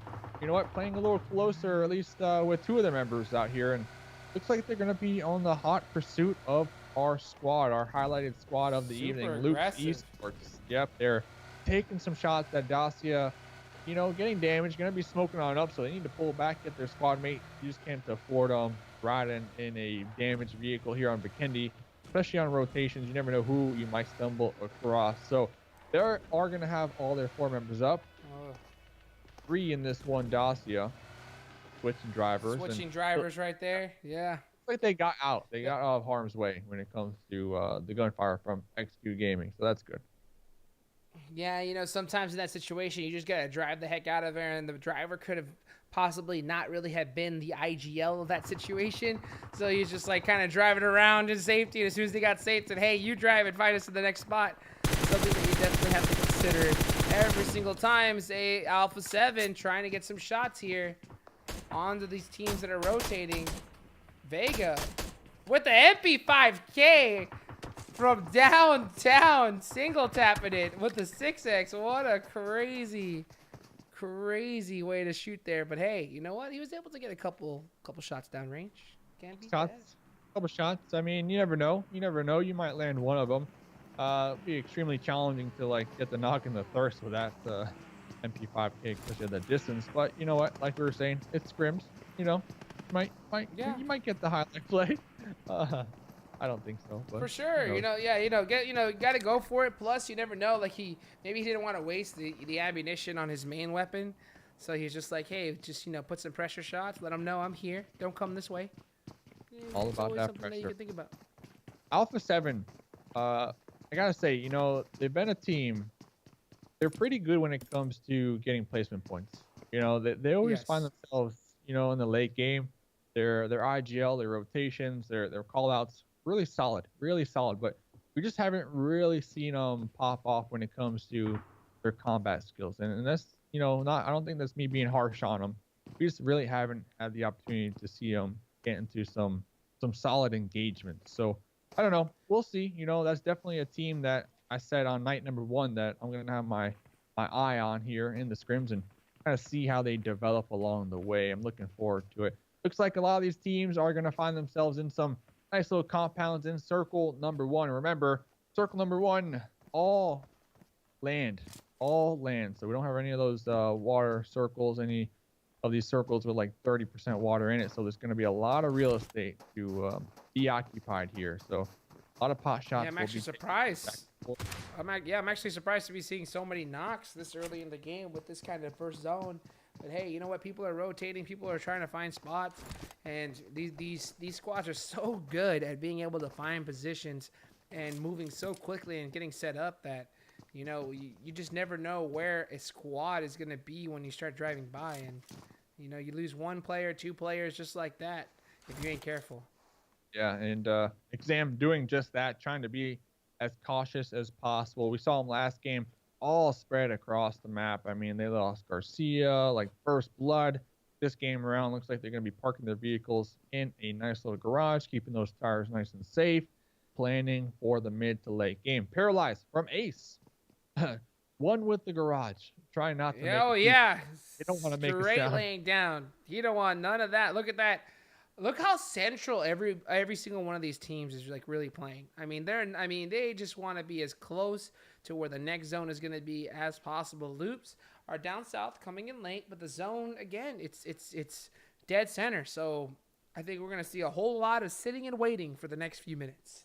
Yeah, sitting and waiting. Loops probably going to have a wide rotate all the way out there to the east, and it's going to be good because no one's in the east right now, especially the northeast. A lot of teams, they send it as centralized as possible in circle number 1. Like you said, they're still going to be in circle number 2. Circle number 2, not too bad for a lot of these teams. Loops, the only squad actually not in it out of 16, so that's some pretty good numbers over there. And we'll see. It's going to be nice and chill early game here. Nice and chill. Oh, you know, nothing but vibing. We got 2 minutes left, and you know we got basically 1 minute left on the clock, and then we're gonna have a couple after that for the zone to close. And I think it's gonna see a whole bunch of silence. But guess what? Spec happens to find one member from CultuBGBG, Fran, and taking him out. That's a knock and thirst right there. You got to be really careful, especially at this point of the game, to knock a cut out. Tempo, happened to roll up on the squad as Paulo is there, trying to be able to run out to the rest of his squad. Spec with a jump shot gets him.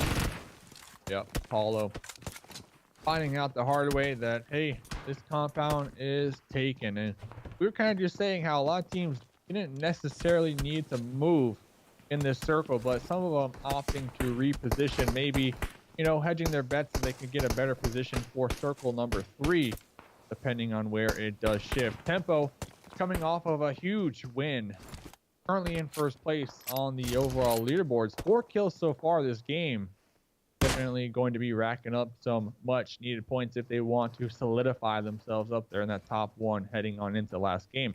Enxame Paris boy, yeah, leading on out over here. And it looks like the team is going to be leaving Paris boy, that is, to die to the elements.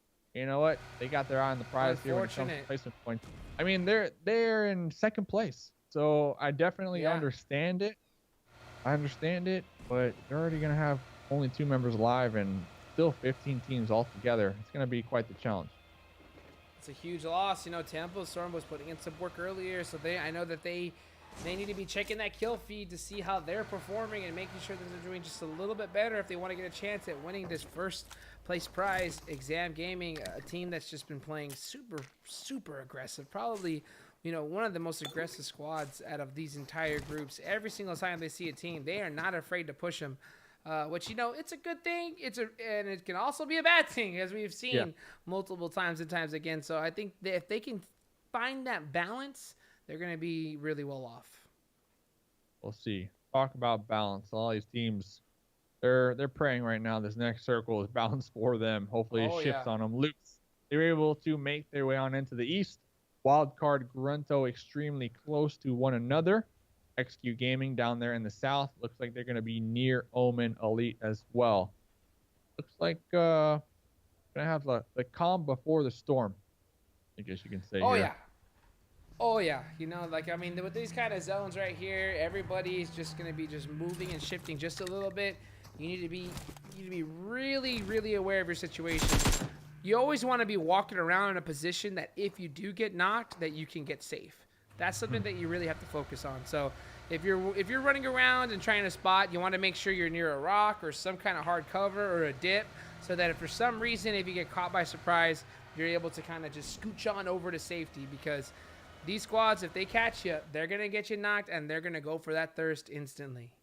Talking about trying to catch you off guard right there. Ho from Loops, looking to do some scouting. Was about to pull up to that compound. Cream were there, recognizing it is occupied. It was fishy looking. Maybe they saw an open door. Quickly making a U-turn. Looks like they will be finding themselves a nice little spot to call home for the time being. Probably relaying this information back to the squad. I mean, double check-in, triple check-in, doing donuts. Look at that driving. Yep, making sure that is some good driving. Making sure the compound is clear. Let's see if the squad mates will be able to make it on over here as well. Here comes the rest of the members of Loops. Remember, they need to be cautious to avoid the sightlines from Cream right here, and it looks like they're going to be able to do just that. Over here at Cream, it looks snipe shots.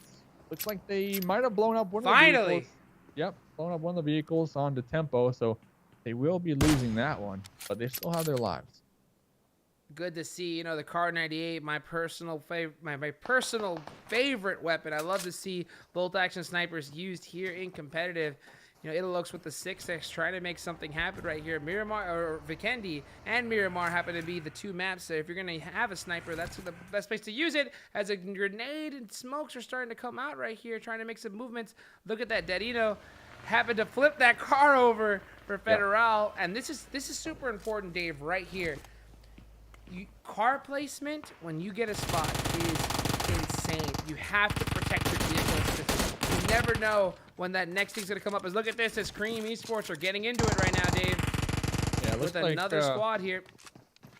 I think Nitsu might just be taking some base shots over here. I mean, making sure teams are gonna get into it with themselves. Yeah. I mean, teams are on the rotate, right? So it is smart to take some shots, make sure other squads, of course you want squads to kind of get cut off guard and push you, but then on the flip end, you don't want teams to push you either, because that could spell disaster for you. So here we go, next circle. Okay, poppin', Wildcard, GRUNTo, Omen, gonna be out there to the west. XQ Gaming down there to the south. Loops Esports, our team to follow, also down there to the south in Cement Factory. I mean, we got about 6 squads in a really good centralized position. I'm really feeling Simplicity's position up there to the north as well, but yeah, we are going to have to pay attention to this. The west side, a lot of teams need to make their way on into the new zone, and Lucas from GRUNTo going to be over here spotting what looks to be like Zute, who was doing some additional looting here on the snowmobile. Trying to get away. Oh, not able to make it. Tough drive right there, Bucky, G36 6X, that's going to be the guns to do it. Able to kind of get that knock.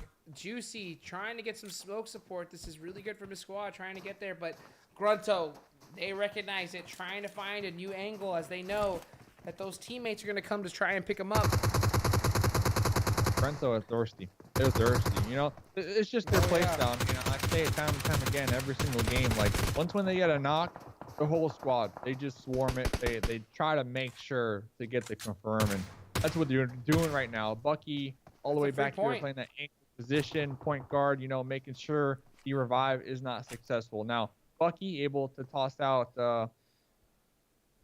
some information to the team over here. A lot of smokes coming out from Omen. Juicy just might be able to get the revive, but we do see the members of GRUNTo getting ever so closer.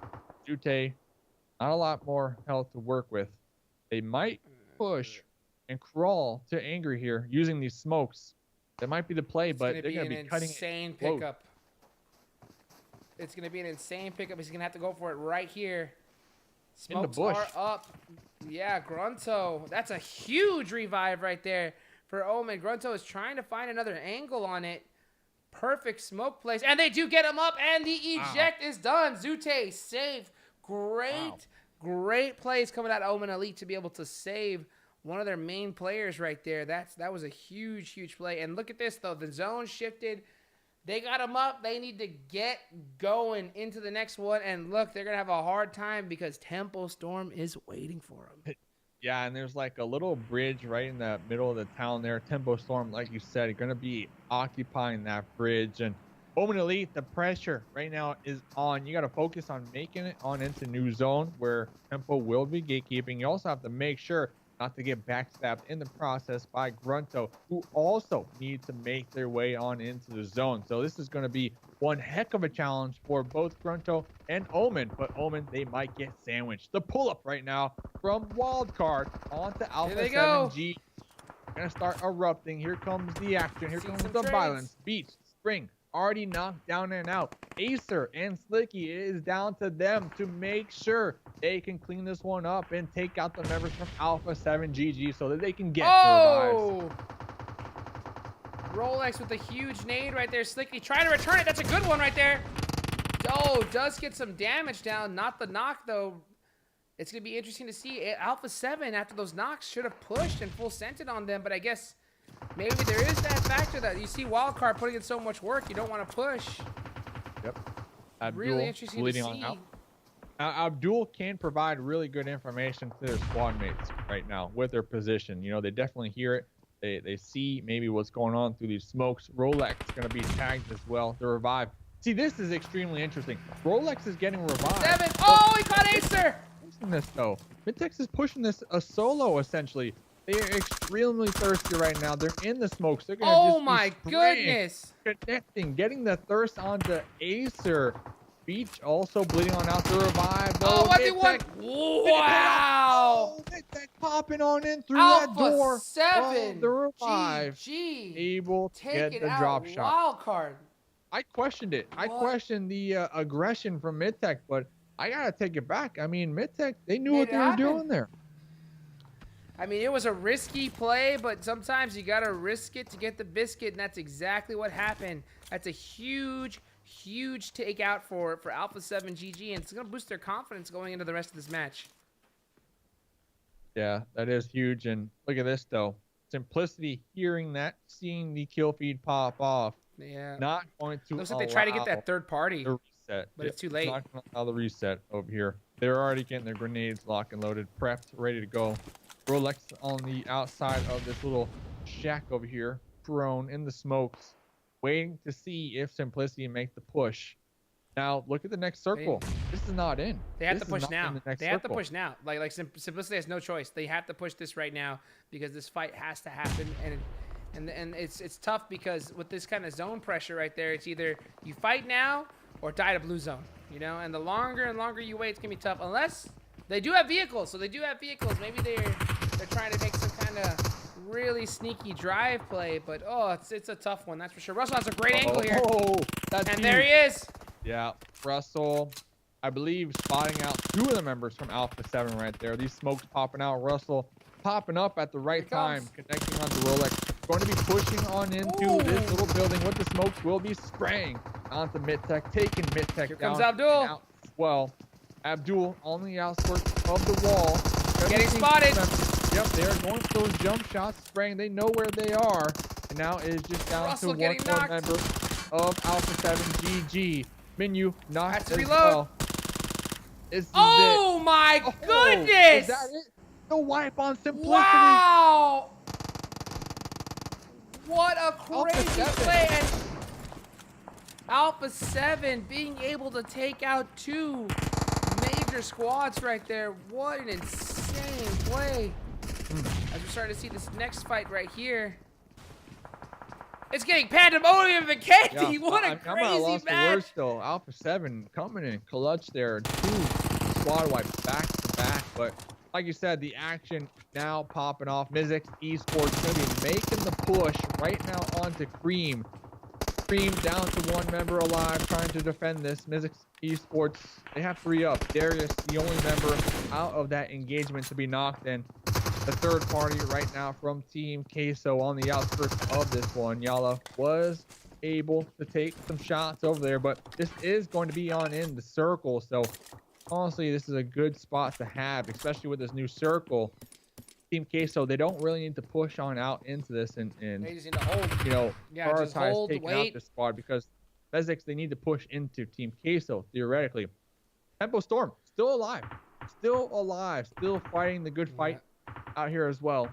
4 members up for them. They got Loops right in front of them, Hot Jukes, in a compound as well. Yeah, they're all Tempo Storm. You know, currently the leader of these games right now. They're gonna have to put in some work. This is a tough position for them. Only 43 seconds left on the clock. Decisions are gonna have to be made. They do have a vehicle, so they're gonna try. I believe. Okay, they got 3 vehicles, so that's gonna help them out a lot. So I guess they're just gonna send it and try to get a spot right on the corner of zone right here. But I think they're waiting for a fight to break out to kind of give them the opportunity to turn. I mean, Loops, they also need to move, right? They need to move. I mean, they know Tempo's over there. I saw him take a couple shots just a couple moments ago, but like you said, Tempo, they have 3 vehicles. What's up with Loops? Like, do they have any vehicles? Do they have to go on foot? I mean, XQ Gaming, they're up on the high ground. XQ Gaming are in the southern half of the circle, overlooking this. Here comes the push, though. It looks like Loops, they actually do have a vehicle, but Tempo Storm already on the move. XQ Gaming needs to play hyper-aggressive. They need to make it difficult for any team to get closer, and that's exactly what's happening as Tempo are having her forced to be pulled right here. Mezexis ESports making it really difficult on them. That's so tough. Yeah, unlucky right there. I mean, Tempo, we saw just a second ago, down to only 1 member. No, actually 2. HH24 and Spec, both trying to get the reset, trying to get the revives, and Mezexis, all they need to do is push on out here, toss a couple mollies, toss a couple grenades, and that could be the GG for Tempo in this game. Here comes the squad of Loops. Like you said, XQ Gaming, they need to be hyper aggressive. They need to make sure to not allow Loops to really push on in circle. They're going to be taking some shots. Defense taking a couple shots on Mendacia, trying to inflict as much damage as possible. Loops still all alive, but we see their damage, their health bars getting chunked away right now, and it does seem like they were able to make it on into the circle. XQ Gaming trying to keep them pinned down for the time being. Becker tossing 2 mollies, gonna force Sheep and to not be able to peek right there. And here comes look at Dad. Look at Dad right now, throwing some smokes to support his team right there. Really good communication coming at it from Loops. Really great shots. They're holding this position. It's a tough one, but it's the best they have for right now. Dad blowing up the vehicle, setting up that wall. Okay. XQ Gaming. XQ Gaming seems to. Oh my goodness. What is happening? Mendacia, the YOLO push to trying to go for the run over. Wow. Not paying off. They just lost 2 members trying to attempt that onto Loops. I mean, no, this is not what you want to be doing here. Push down from the other 2 members of Loops. Yep, Sheefan trying to recuperate, trying to get the reset, trying to get the revive right there, but pretty much throwing that one out, throwing it down right there. I mean, I hate to say it, but that was kind of a throw. That decision making was very questionable right there from XQ Gaming. Put it in the highlight reel. You know what I'm saying? Like, sometimes you just gotta go and try to make a play. You know what I'm saying? Exactly. I'm sure they're gonna be in the chat saying, hey, it's scrims. They're gonna be in the chat saying it's scrims. So I get it. But there's money on the line. There's money on the line. Here comes Ace, though. Remember, Ace, they're in that top 3 position on the overall leaderboards. But Loops, 4 alive. Our team of the day. Killing it right now. This is their game to win. They got Team Queso. Remember, these are 2 South American teams. Team Queso won yesterday. They are the South American favorites. Loops, though, are the favorites to win this match right here. It's as long as they play it tight and play it like they've been playing this match, Team Queso is going to have a tough time trying to win this one. Yep. And Ace down to just 1 out there healing on up, trying to he's looking for heals. All conflict. Oh, they're dead. To the player zone. Yep. Player zone just too strong right there. That's a smart play. That's all they can do. Yala down. This looks like a Loops W. This looks like a Loops W right here. Jump shots. And that's it. Yes, they can. Yeah. All right. I mean, we came into this game talking about Loops, saying how they need to get the win here on Vikendi to turn things around for the squad, and really start adding those points to those leaderboards, and that's exactly what they did. This is great. This is great. Can't beat it. Can't beat it. You know, a big first place win. They're our team of the day, and to be able to get a chicken dinner as your team of the day is something that you definitely want to do, and it's exactly what they accomplished over Team Queso. Really huge Ayala with 5 kills, trying to put in work. They only had 2 members up there. Not much they can do. In that kind of situation, for Team Queso to win, Loops has to make a mistake. You know, Loops has to play it wrong in order to give opportunity for Team Queso to win it, but Loops played that exactly like they should have. They recognized the situation, full scented, overwhelmed, and got the chicken dinner. Yeah, I was thinking still. XK Gaming, I'll love to get a response on that last push. Like, okay, they had 4 they up. look good doing it though. They look. I mean, they were like. But I'm trying to think though. I'm trying to think like they had 4 up. Okay, even if you want to go for like a vehicle play, you know, try to get some runovers. Why send 2 though? You know, why send 2? Like you could have just sent 1 in the vehicle to attempt to maybe get some runovers. Sending 2. I mean, that's just. You want to know why? Why? You want to know? But you want to know why? Teamwork, baby. That's why. You know, all right. Friendship. Hey, that's fine. Doing it together. That's all about. They all got matching friendship bracelets. I mean, let's be real. Hey, I mean, I respect it. That's right. You know, if we win together, we lose together. That's what I'm talking about right there. Really interesting Alpha play. 7 was on fire this last game. They were on fire. Yeah. Unfortunate for them to only get 8th place, though. I mean, there's only so much you can do. I mean, when you're able to take down a huge squad, and then you're able to take out a second, losing some members, and then when you get the 4th party, it's just whittle you down. There's nothing worse than getting out of a great team fight, being low, trying to heal up, and then having to get into a full-fledged run with a fresh squad. But yeah, great performance, able to put in some work right there. Really good to see. I believe, Dave, we have the scores up and ready. Let's see how that affected the scoreboard. We only have 1 more game left, ladies and gentlemen, so let's see exactly how that turns out. And as you can see, we have Tempo Storm still currently in first place. Team Queso and Loops passing up Enxame Gaming. Wow. So we're definitely seeing some major moves here in the leaderboards here. I mean, Dave, what are your thoughts? Even 8. I mean, 48 points. Yeah. This last game is still going to be the deciding factor. Hold up, though. Hold up. Let me check real quick. Last game, Group D. Double check. Group D. So that's going to be Team Queso aren't playing in the last game. Oh, no. Wow. Devastating. Yeah. I mean, Team Queso, they're going to hope Loops, Enxame, Ace, even Alpha 7, they're going to hope don't get 2 points. Yeah, they're going to hope that they get taken out. I mean, remember, you get 1 point for just playing. so Loops, you're right. You're right. But then it's going to come down to, I believe, frags. And if that's the case, yeah, I mean, Loops, they already got 1 more kill over them as well. So, I mean, at the very best, Team Queso will get 3rd place. At the very best. You know what? Christmas miracles can happen. You never know, especially here in the PMPL Scrims. It's going to be a really, really close one. I'm excited to see exactly how that works out. Get some hype in the chat right now, ladies and gentlemen, because this last one's going to be the deciding factor of who wins that big money. Let's see who's the rest on the scoreboard.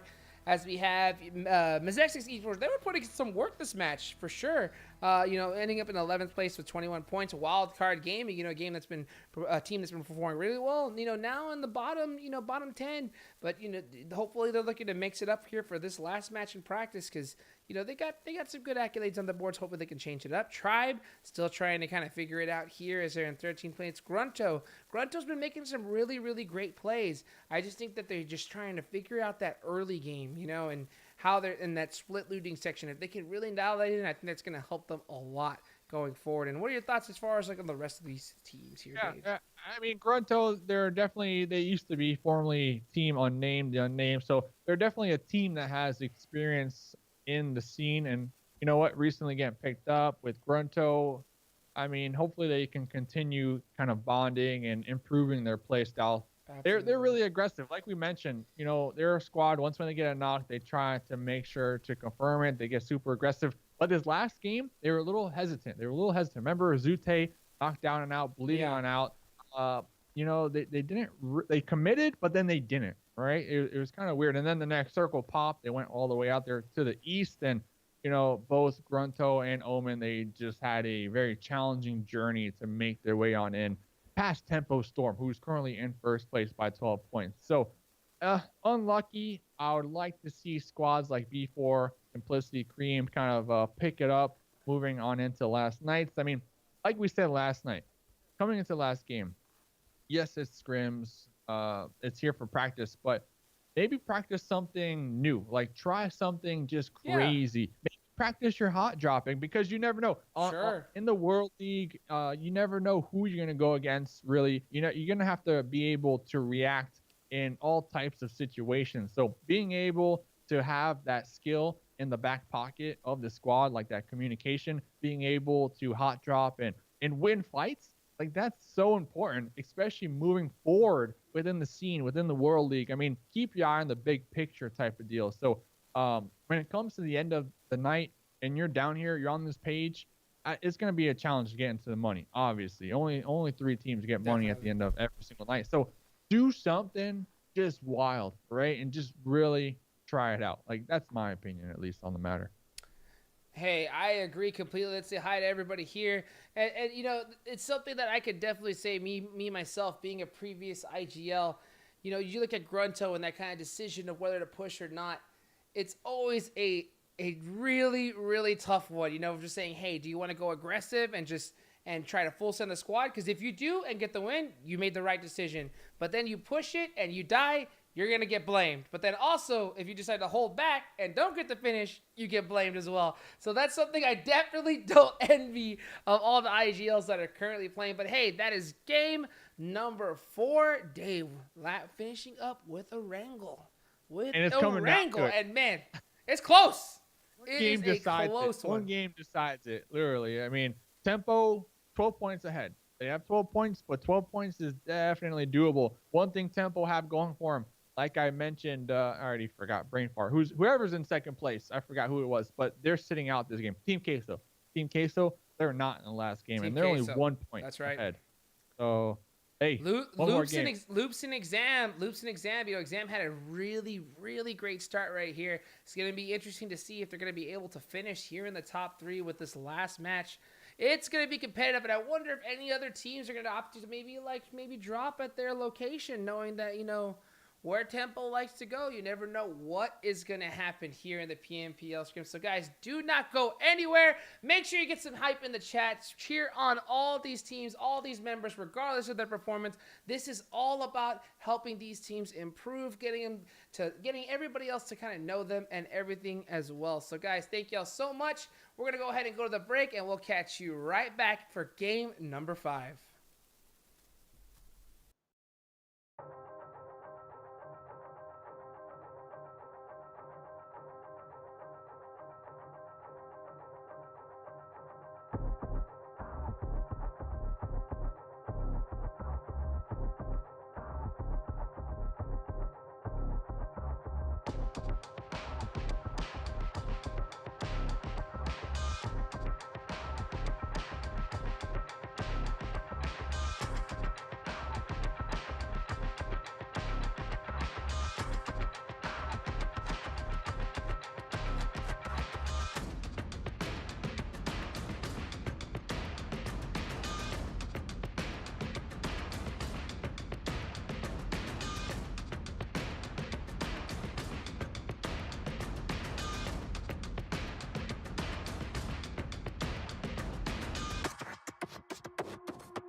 12 points. That's what they need to make sure nobody else can touch them here in the final game of the evening, so they can get that cash money. Hot Dukes, cash money. All right, that's right, guys. Thank you so much. Sorry, had a little bit of a mic error right there, but here we go into game number 5 of the evening, ladies and gentlemen. So sorry about that. Here we go. I know it is. I'm just too excited. I'm too pumped here because this is gonna be. It's Sunday for some people playing in the game. So hey, happy Sunday, happy Saturday. Happy Sunday. But guess what, man? I'm telling you this right here. This is the deciding game, Mustache Dave. This is the one where you're gonna find out who is gonna get the money. So you know what? Let's just get right into it and jump into the match. I can't wait any longer. I'm too pumped. I'm too pumped. Here we go.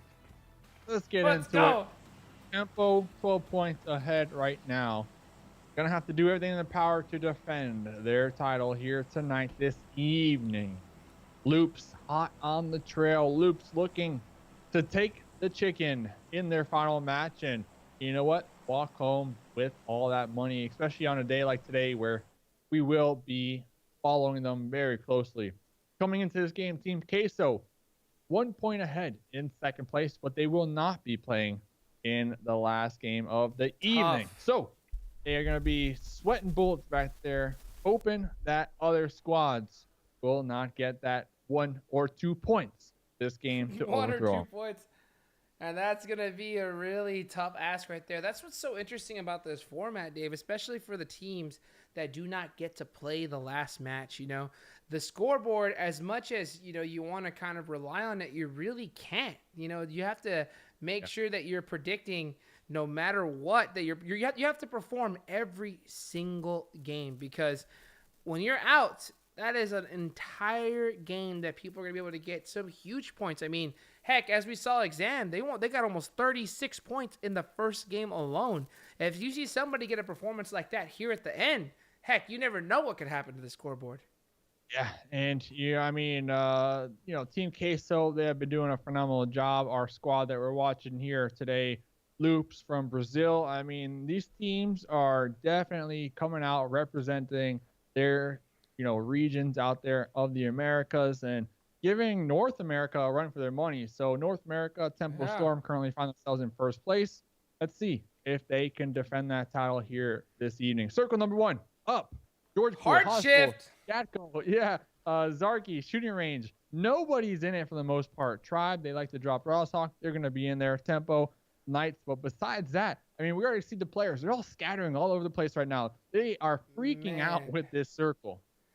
That plane was a bait plane if I've ever seen it, going all the way to the east side, and the circle shifting all the way to the west. Now, Zarky's in zone here. Could we have a super rare hard shift Zarky zone? Huh? I want it. You know, like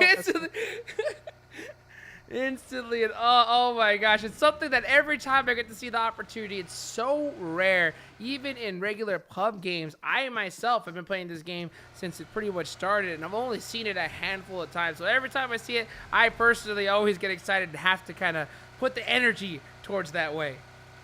Hey, let's everybody in the chats right now give Zarky your energy. You know you want to see it. Even if you're in chat, you're typing away like, no, we don't want Zarky. You're lying to yourself. You're lying to yourself. You know you want to see it. So, first of all, I want to know who would say that. Who would say that? Everyone's got to see it. Everyone's got to see a Zarky zone. I'm gonna ban them if they say it. Ban them. Get them out of here. Just joking. Thanks for watching, by the way. So let's get into it. Yes, Niall. 2 squads over here. 2 squads. Alpha 7 GG. Phenomenal last game. Phenomenal. They just weren't able to get those placement points to match all of those kill points they were able to acquire. They had back-to-back squads pushing them. I mean, Simplicity pushed them at the end there. Got wiped. I mean, Alpha 7 GG. They are doing so well here tonight. They're also finding themselves like 7th place. They're like 7th place. So they're in the middle of the pack. It's doable. They're putting in some work. You know, it's tough when you have a team that's, you know, been getting some really good kills, getting some really good frags, and not to get those placements points, because, you know, Chicken Dinner, 20 points. Third place is 10. You know, and you got to think about it. To try and catch up to that, that's 10 kills. That's 2.5 squads that you have to wipe out to even be able to make up that kind of difference. So hopefully, you know, as time goes on here in these scrims, they're going to be able to figure out those rotations and figure out what works best for them here. I mean, this is a team that's having to fight, you know, some really amazing North American teams. And I was talking to some of these LATAM squads. They even said that, man, you know, they noticed a completely difference in play and how North America rotates, changes, and they have to adapt to it. And that's something that I think every team is going to try and have to figure out. Yeah, I mean, hey, we got the games. We got the games for them to figure it out, Jukes. I mean, tomorrow, Sunday, is going to be the last day of week number 1 here for season number 1 here for the PMPL Scrims. Mother's Day. Next week, we got 4 more days on the books as well. You know, same format, same $1,000 per day, same rotating lobbies. I mean, there's just so much opportunity here for these squads to just get the best, you know, competitive lobbies possible here for their regions to prepare them the most for that global stage. No, there's no better practice. That's for sure. By the way, I know for some people it is already Sunday, which is Mother's Day. So happy Mother's Day to all the mothers out there, you know, that are currently either watching their kids play in this tournament, as well as possibly even watching. Are you saying hi to my mother in particular? Or, I mean, should I know something? What's going on here? Hey, you know what? Your mom's amazing, an amazing woman. Dave. Thanks. Let's go. Relay the message if you haven't already. What happened over here, though? What happened over here? No! The fat finger and just it's jumping Loops out ahead of time. I don't know, but Loops. I mean, this is the squad that we are following. They need are this within the money. Like this is their game to really come out on top here, and they're gonna be finding themselves. Oh, they're surrounded. Tricky situation. Yeah, they're kind of split. They got Tribe. Oh, Seagut. What's going on to Seagut? No. Skowski in the bush. Does he see him? He doesn't see him. Oh, no! Oh, he's got him muted. Down one. Dude, did you people down? Skowski! Oh my goodness! Last one up. The squad wipe. Can he get it? Oh my gosh! Skowski from Loops Tribe. Oh no. Alucard has to leave and watch his squad die to one member from Loops Esports. Put it in the highlight reel. Skowski putting in work. Oh my goodness. At that, the mini mutant combo with the bush. The bush. The mutant. The burst. I'm speechless. I'm speechless. We said it though last night, like early game, especially like 7.62 at that range, it just packed such a punch. But to be able to 1v3 though, that's something else. I mean, oh my goodness, what a play, Come Escarilla. You know that he is absolutely hyped right now, and as you know, as you can say, that is our team of the day, and it says here, you know, that he is known as their fragger, and we saw it. That ain't a lie. That is not a lie. I mean, oh my gosh, the performance that he has put in this game by himself alone, incredible. And that, I mean, heck, that's let's put it this way. If he's making a highlight video, that one's going at the end. That's the end of the montage right there. I think that's the beginning to get them to watch the whole thing, like the beta in, and then throw it again at the end. You throw it in twice. That's right. You throw it in twice. One time normal speed, the next time slow motion speed. You know what? Yeah, that's right. You gotta throw in the slow mo. Exactly right. Perfect, man. What a play. With some music, you know, some EDM, some camera shaking, you know, some cuts and some zooming in. I mean, you can do whatever you want with that. Full production right there. Full production. Obviously, you know, it's easy for us to say because we were watching from their perspective. But I'm curious, Seagut. Remember, Seagut was right there. That camouflage in a bush must have been something else because Seagut overlooked that bush. Like, I didn't You know know, bushes are that OP. I mean, I need to start. I need to start that chilling. is that is insane. You know, Seagut, a player that, you know, I used to actually play with competitively. I always said that he's probably one of the best players on the planet inside of a house. So he was our close range specialist, and he still is for Tribe Gaming. But unfortunately, I mean, that bush was just too strong, Dave. It was just too strong. You know, even being able to fool him, that was such an incredible play right there. I know that it's something that we're stressing and rounding it over, but man, that was It was a the great play. that's the play of the evening. That's the play of the night so far. And you know what? And they It's needed even it. better that it was on loop. You know, the team that we're watching. So The team of the day right here. I mean, this is a team that's trying to get the money. Oh, Skowski ends up losing a tire right there, backing up. And you know, that was so crucial on the grounds that they've already lost one member. yeah. You know, they're trying to get first place for the money, and he's 1v3 right there. And if he dies, I mean, that's only leaving 2 up for the rest of his squad. So man, that was clutch. It was clutch indeed. So they're looking to opt to just play smart, get in position, and get ready for the rest of the fight. Yeah, and they pretty much they missed out on some money last night by only 1 point as well. So coming into the last game, so important for them, for the team to make the comeback, and just, you know, give it their all. So great play. We continue to see the circle shift. I have to break it to you. We didn't get enough energy in the chat. It doesn't look like Zarky's gonna be our final ending. So I don't know if it's our fault. You know, I'm not pointing any fingers, but I didn't see enough energy in the chat. Just saying. We're gonna be looking at tempo though. Remember, they're in first place by 12 points. They got 4 alive. They're setting up shop right now, Hot Jukes.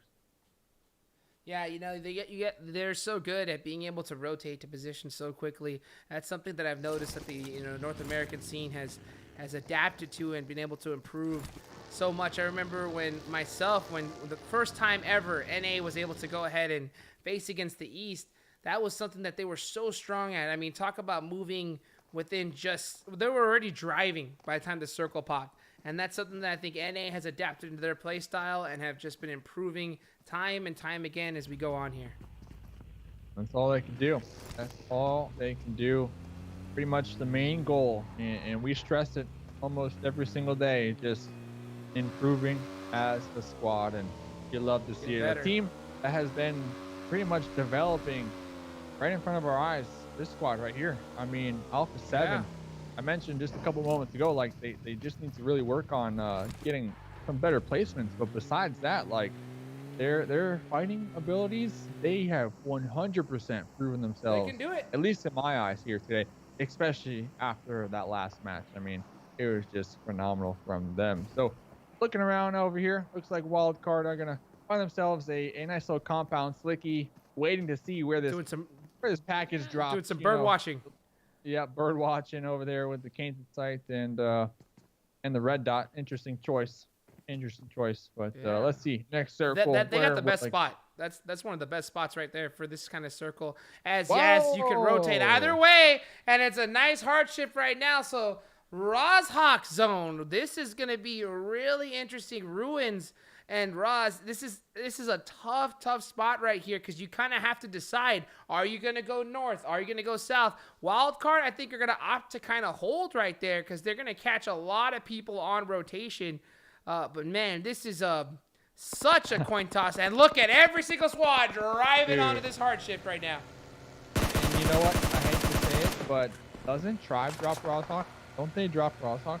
I think they do. I'm pretty sure they do. They might have dropped this game as well, and then they're trying to get into a more centralized position. But feels bad. Look at this drive-by happening right now from Tempo, our team that is currently in first place. They got 2 vehicles.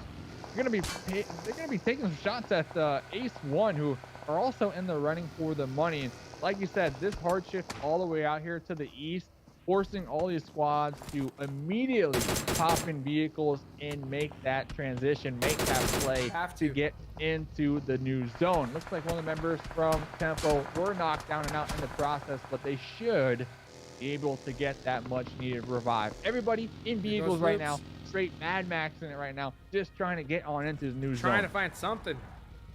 It's so tough. I mean, this is the hardest hardest part of PUBG Mobile, being an IGL, being a team, trying to figure out where to go for your team. This is where you want to, this is honestly one of the most underrated points as a player. Being a great driver is so huge. Being able to kind of find that spot for your team. Usually players have one, you now have multiple. Look at this! Skowski turning on to C9! After the driving away, will he be able to make it? He doesn't! The Beowulf getting the knock back. That was from the blue. Oh, too. that would have been insane. You know you hate to get knocked out from a player in the blue, but when you got the shot, wow, you just gotta take it. 3 alive for Cloud9. Looks like they're gonna be straight up sending it, leaving that one behind, trying to make their way on into his new circle.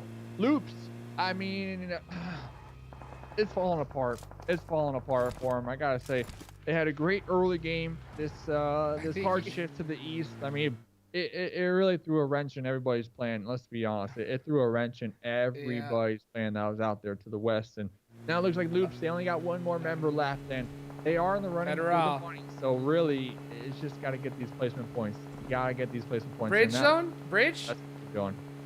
Yeah. Yep, bridge.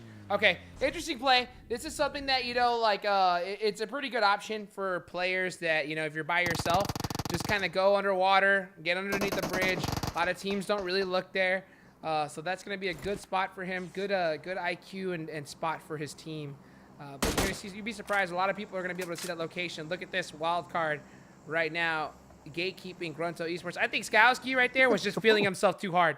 Look at this, though. I mean, if you're wild card, what are you doing, though? You're devoting, I feel like, a little too much time out here. They're so far from this new circle. They're so far. I mean, you got B4, you got the Knights down there. Like, obviously, you don't want to get, you know, backstabbed by GRUNTo, but this zone's going to start pushing on in. It's going to start pushing on in. They have 2 vehicles to work with. So it does look like both teams are going to be making the push now on into new zone. GRUNTo going for that. Going into blue.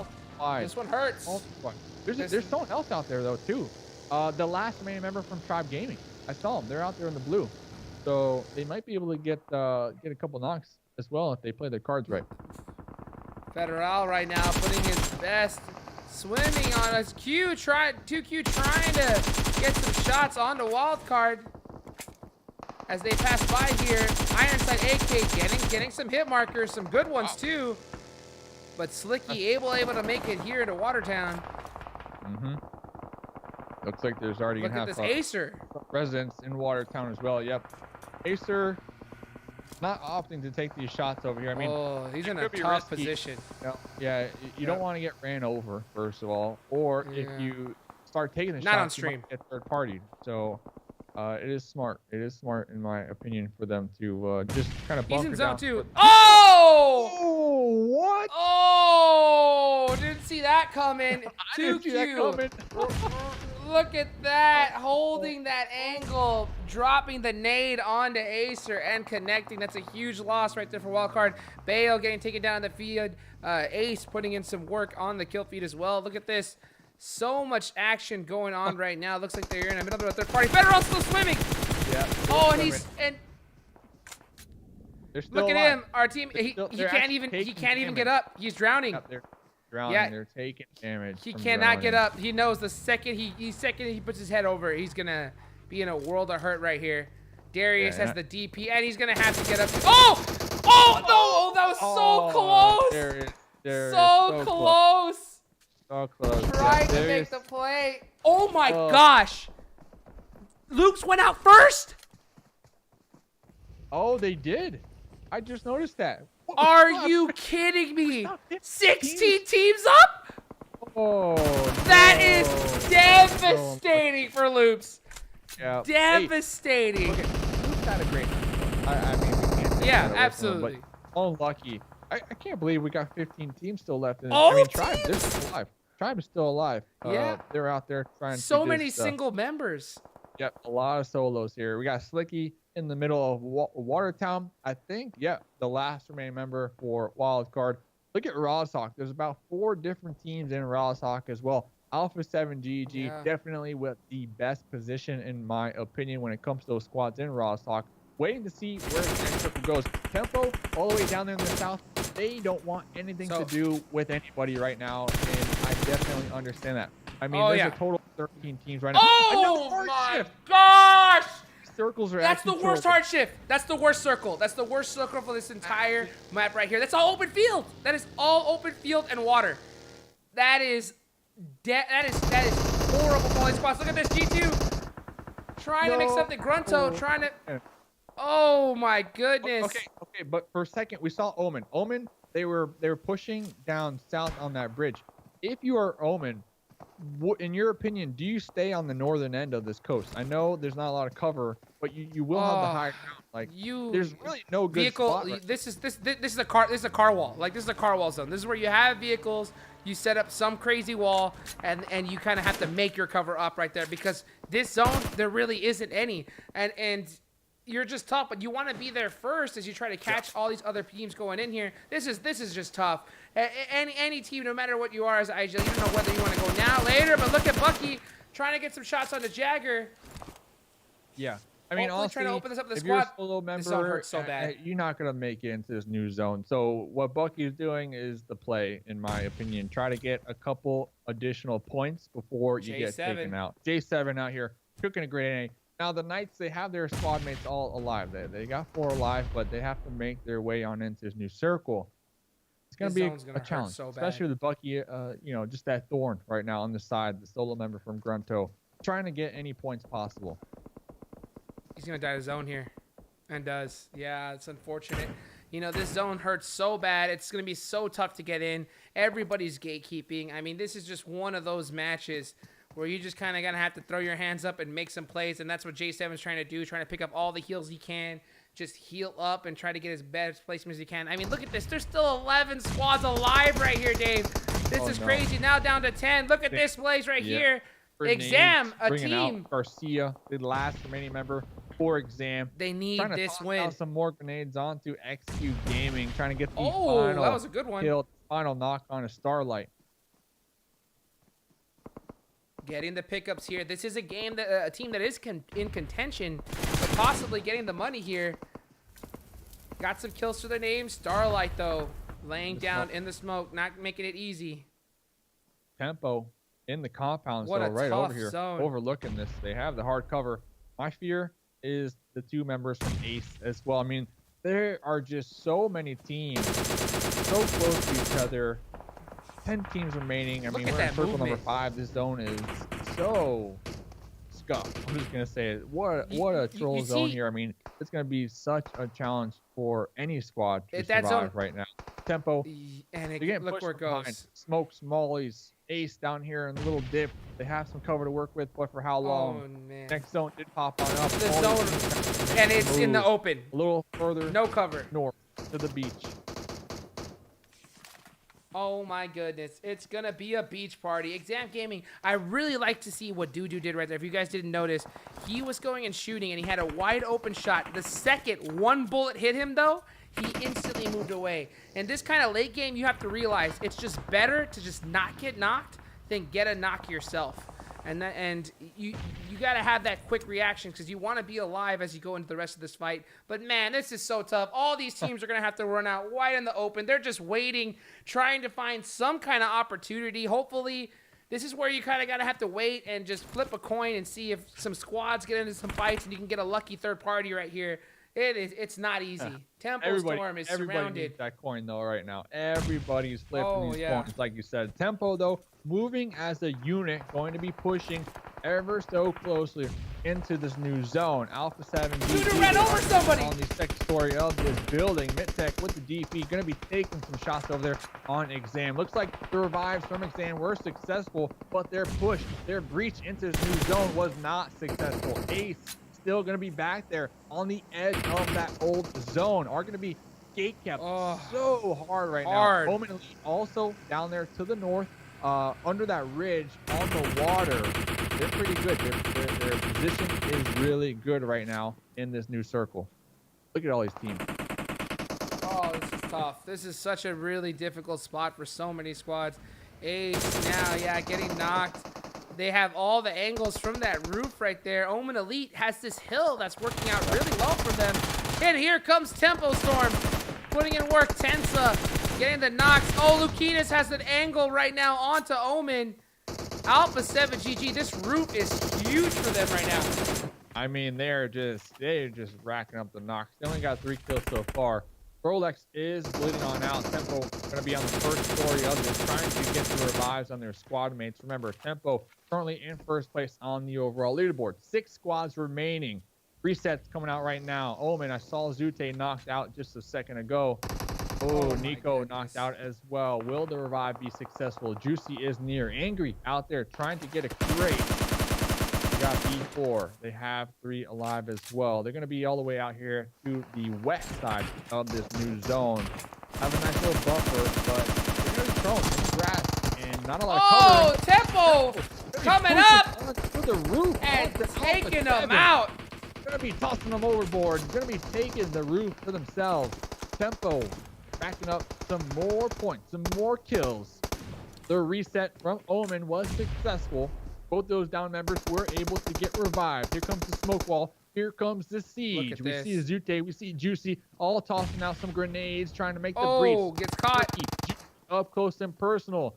Zute. Here they go. Caught out by Rain from up there on the top story with that AKM. Juicy going to be topping back into his buggy, pulling back to cover behind that tree. Meanwhile, Angry and Nookie inside the actual compound right below Tempo Storm. 3 members up for Tempo. 10 kills for Tempo as well. Oh my gosh. Exploding this game.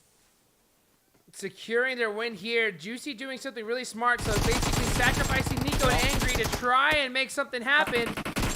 And that's exactly what they do. Nico with a really good angle here. Unfortunately, in the blue zone, is about to go down. Oh!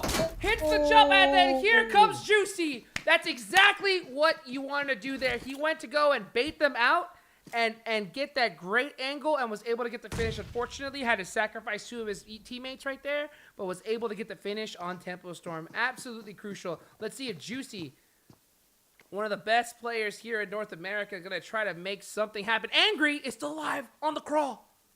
On the crawl. Can he make it? Oh, big nade. And that's all she wrote.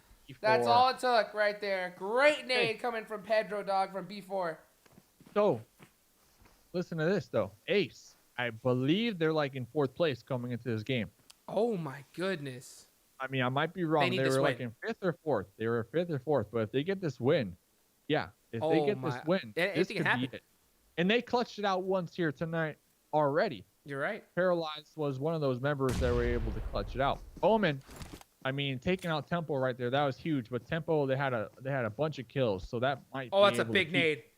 That might be able to keep them afloat. Here comes the grenades, though. 2 teams remaining, 2v2 right now. We got B4 Esports and Ace 1 squaring off for the final game of the evening. Yeah, B4 has that rock, and I think that rock is gonna be the big help right here in this fight. As Ace, they do have hill, but no cover. The second they stand up, they're gonna get spotted. So it's gonna be really interesting to see how they play it, and it gets a drop on top of that. It's all gonna be about who is the better snake, who sees who first. As will B4 use this try to make buggy it though? Happen. Oh, look at that nade from downtown for 3. Wow. Oh, that was actually a really what an arm. Yeah, well thrown grenade. Gonna take out a little bit of help paralyzed. Over there. Oh, but you know what? Kino is putting in a lot of attention on himself. He does get knocked here, so that's gonna be tough. But they do not know where Paralyze is. There's a molly out here as well. There's a molly, so that leaves me to believe they might have a general idea. Oh, they heard the shimmy. They're going to be spawning out Paralyzed. Paralyzed. Oh, my goodness. 1v1. Paralyzed. Here we go. He got him. He got him. Oh, the snake in the grass. Pedro not bringing their weed whacker, not bringing their lawnmower here in the final zone of the night. Paralyzed getting a double or nothing in the end there for the W. Remember, Ace, they were like in 4th or 5th place. This chicken might have been just enough points to win them some cash money here this evening. What? What? I mean, always game. last games are always so exciting. I mean, yeah. I'm talking about this. I mean, literally every single game that we've had here in the PMPL, the final match has always just been intense, and this one did not disappoint. What a crazy zone. And this is the kind of stuff this is the best practice you could possibly get if you're one of these squads. You know, that's something that you cannot prepare for. That kind of hardship, that kind of zone, that's putting every single IGL players, fraggers, everybody has to be at their absolute best to try and make the best out of their situation. Ace were able to get a good position in that zone. Zone favored them, and man, snaked it their way to win it. B4 almost had him. Went to a one. It was a 2v1, but the snake ended up being the victor. So wow, what a great game and way to end tonight's matches. But hey, sir, I guess it's time for scores, huh? Yes, sir. Time for scores. All right, so let's go ahead and look at it right off the bat. Let's find out who won tonight's matches, and that is gonna be none other than Tempo Storm. You know, they did a great performance in that last match and were able to secure their first place victory. But Ace, like you said, Dave, absolutely crushed it, man. I mean, Tempo, if they didn't have such a great performance, they would have been in trouble here. But they said, you know what? We're gonna make sure we secure this chicken dinner. So great jobs. Congratulations to Tempo Storm. Get some hype in the chat. For all you NA guys out there for Tempo Storm winning this. Ace, though, all the Ace fans should be extremely proud right there. What a performance. Second place, huge. Enxame Gaming ending up with 57 points and getting third place. Loops! So close. Loops Esports. Oh my gosh. And I believe this is the same thing that happened to them on the first day, right? Well, yesterday they missed out that's on right. Third place by 2 points. Today, progress 1 point. 1 point. Hey, they're getting closer. They're getting closer. Wow, what a game. Loops Esports, our team of the day, placing in fourth. Great performance from every one of them. Nothing to shake their heads at, and just that close away from getting there. But hey, you never know. There's every single day is a new day. Every single day is a new day. New day. Yep. New Team dollar. Queso are, exactly. Team Queso are day 2 winners, ending up in 5th place. Omen Elite, our first day winners, ending up in 7th. Yep. So, man, this is so insane. This is so insane. It's so great to see this format, how these teams are able to kind of improve and go on every single day. Let's see how the rest of the teams fared. Pittsburgh Knights ending up in 11th place. XQ Gaming in 12th. Wildcard Gaming have a little bit of a tough day today, you know, as opposed to normal, you know, in 13th place. But again, like you said, it's just these are scrims, and that's what we're here to learn. Tribe Gaming in 14th place have ended up on the rough end of a highlight reel today, you know. So hopefully they're able to go and you know, make the change and that turns around here in the future. GRUNTo Esports, a team, you know, that's been doing pretty well. I think that they're definitely improving. Have noticed some good plays coming out from them, coming up for Team Solid Simplicity. Man, Dave, what a match. What a day. What a day. I mean, one thing I gotta say, these games, the past 3 nights, we're only 15 games into the PMPL scrims, but I mean, almost every one of them, it's like so exciting to see the high level, the high caliber gameplay. You know, these circles, obviously from a player's perspective, extremely challenging, but from a viewer's perspective, I mean, you love to see how they react to these challenges. And this is some serious, you know, competitive lobbies, and it has just been exciting as heck to watch, you know, as a viewer and as a caster, just being able to take part in this. Like I'm very thankful. These lobbies are top shelf quality. Best of the best. That's right. I mean, it's absolutely incredible to see how these teams have performed in the last day. Let's go ahead and move over to see how our team of the day, Loops Esports, performed in their last match of the evening. Loops. And as you can see here, you know, it's still, you know, maybe perhaps reloading a little bit. It may take a little second, you know, no big deal. But let's see how they fared overall for the day. And that is gonna be There we go. Look at this here. Okay. Scarillo, then, overall, 9 kills. Look at this. Put in a ton of work, a ton of damage, 7 knocks. This man was just fragging out like crazy this evening, Dave. On a mission. On a mission. I mean, they were the team that we highlighted here today. Game 1, explosive. They got like 13 kills. It was just something else. And then, you know what? To end the night at 1v3, like we keep saying, highlight material. Highlight material. Too good. Love to see it. I mean, I like this format as well. Every single night, we get to kind of showcase. We get to follow the drop spots, the rotations, and we really try our best to pay attention to one team in particular. Of course, if other action is erupting on another part of the map, you know, we check that out. But we always constantly make sure to stay up to date with our highlighted squad, and it just gives the fans a good opportunity to kind of get to know these teams a little better on a personal level. Yeah, absolutely. You know, and myself as a previous IGL, you know, just I've already noticed development from each and every single one of these squads, especially certain ones I've seen basically change a lot of their strategies in just from one day to the next. And you have to top this all on top the fact that they're playing Miramar 2.0 for the first time as well. A brand new format. It's been incredible to see and just an absolute joy to watch from beginning to end. And I cannot wait to see the rest of these matches and the rest of these days to see how these teams improve over time. Hey, we're only 3 days in. Tomorrow is the 4th day. Make sure you tune in, same time, same place. Follow all the socials. 5 more matches tomorrow. Tomorrow, clean slate. You know, clean slate Sunday. We come into lobbies 0 points. And like you said, Mother's Day as well. Don't forget that. That's right. Yeah, finding me, so I appreciate that. I need to go, Right? go get something now. But hey, great games. Congrats to Tempo Storm winning first place here tonight.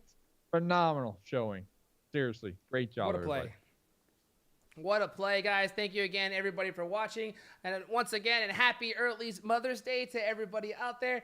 I wish you guys the best and can't wait to see you tomorrow. Mark your calendars because, I mean, this is the best PUBG Mobile competitive play you could possibly see here in the Americas. So, guys, once again, have a wonderful evening, and we'll see you guys tomorrow on day number 4.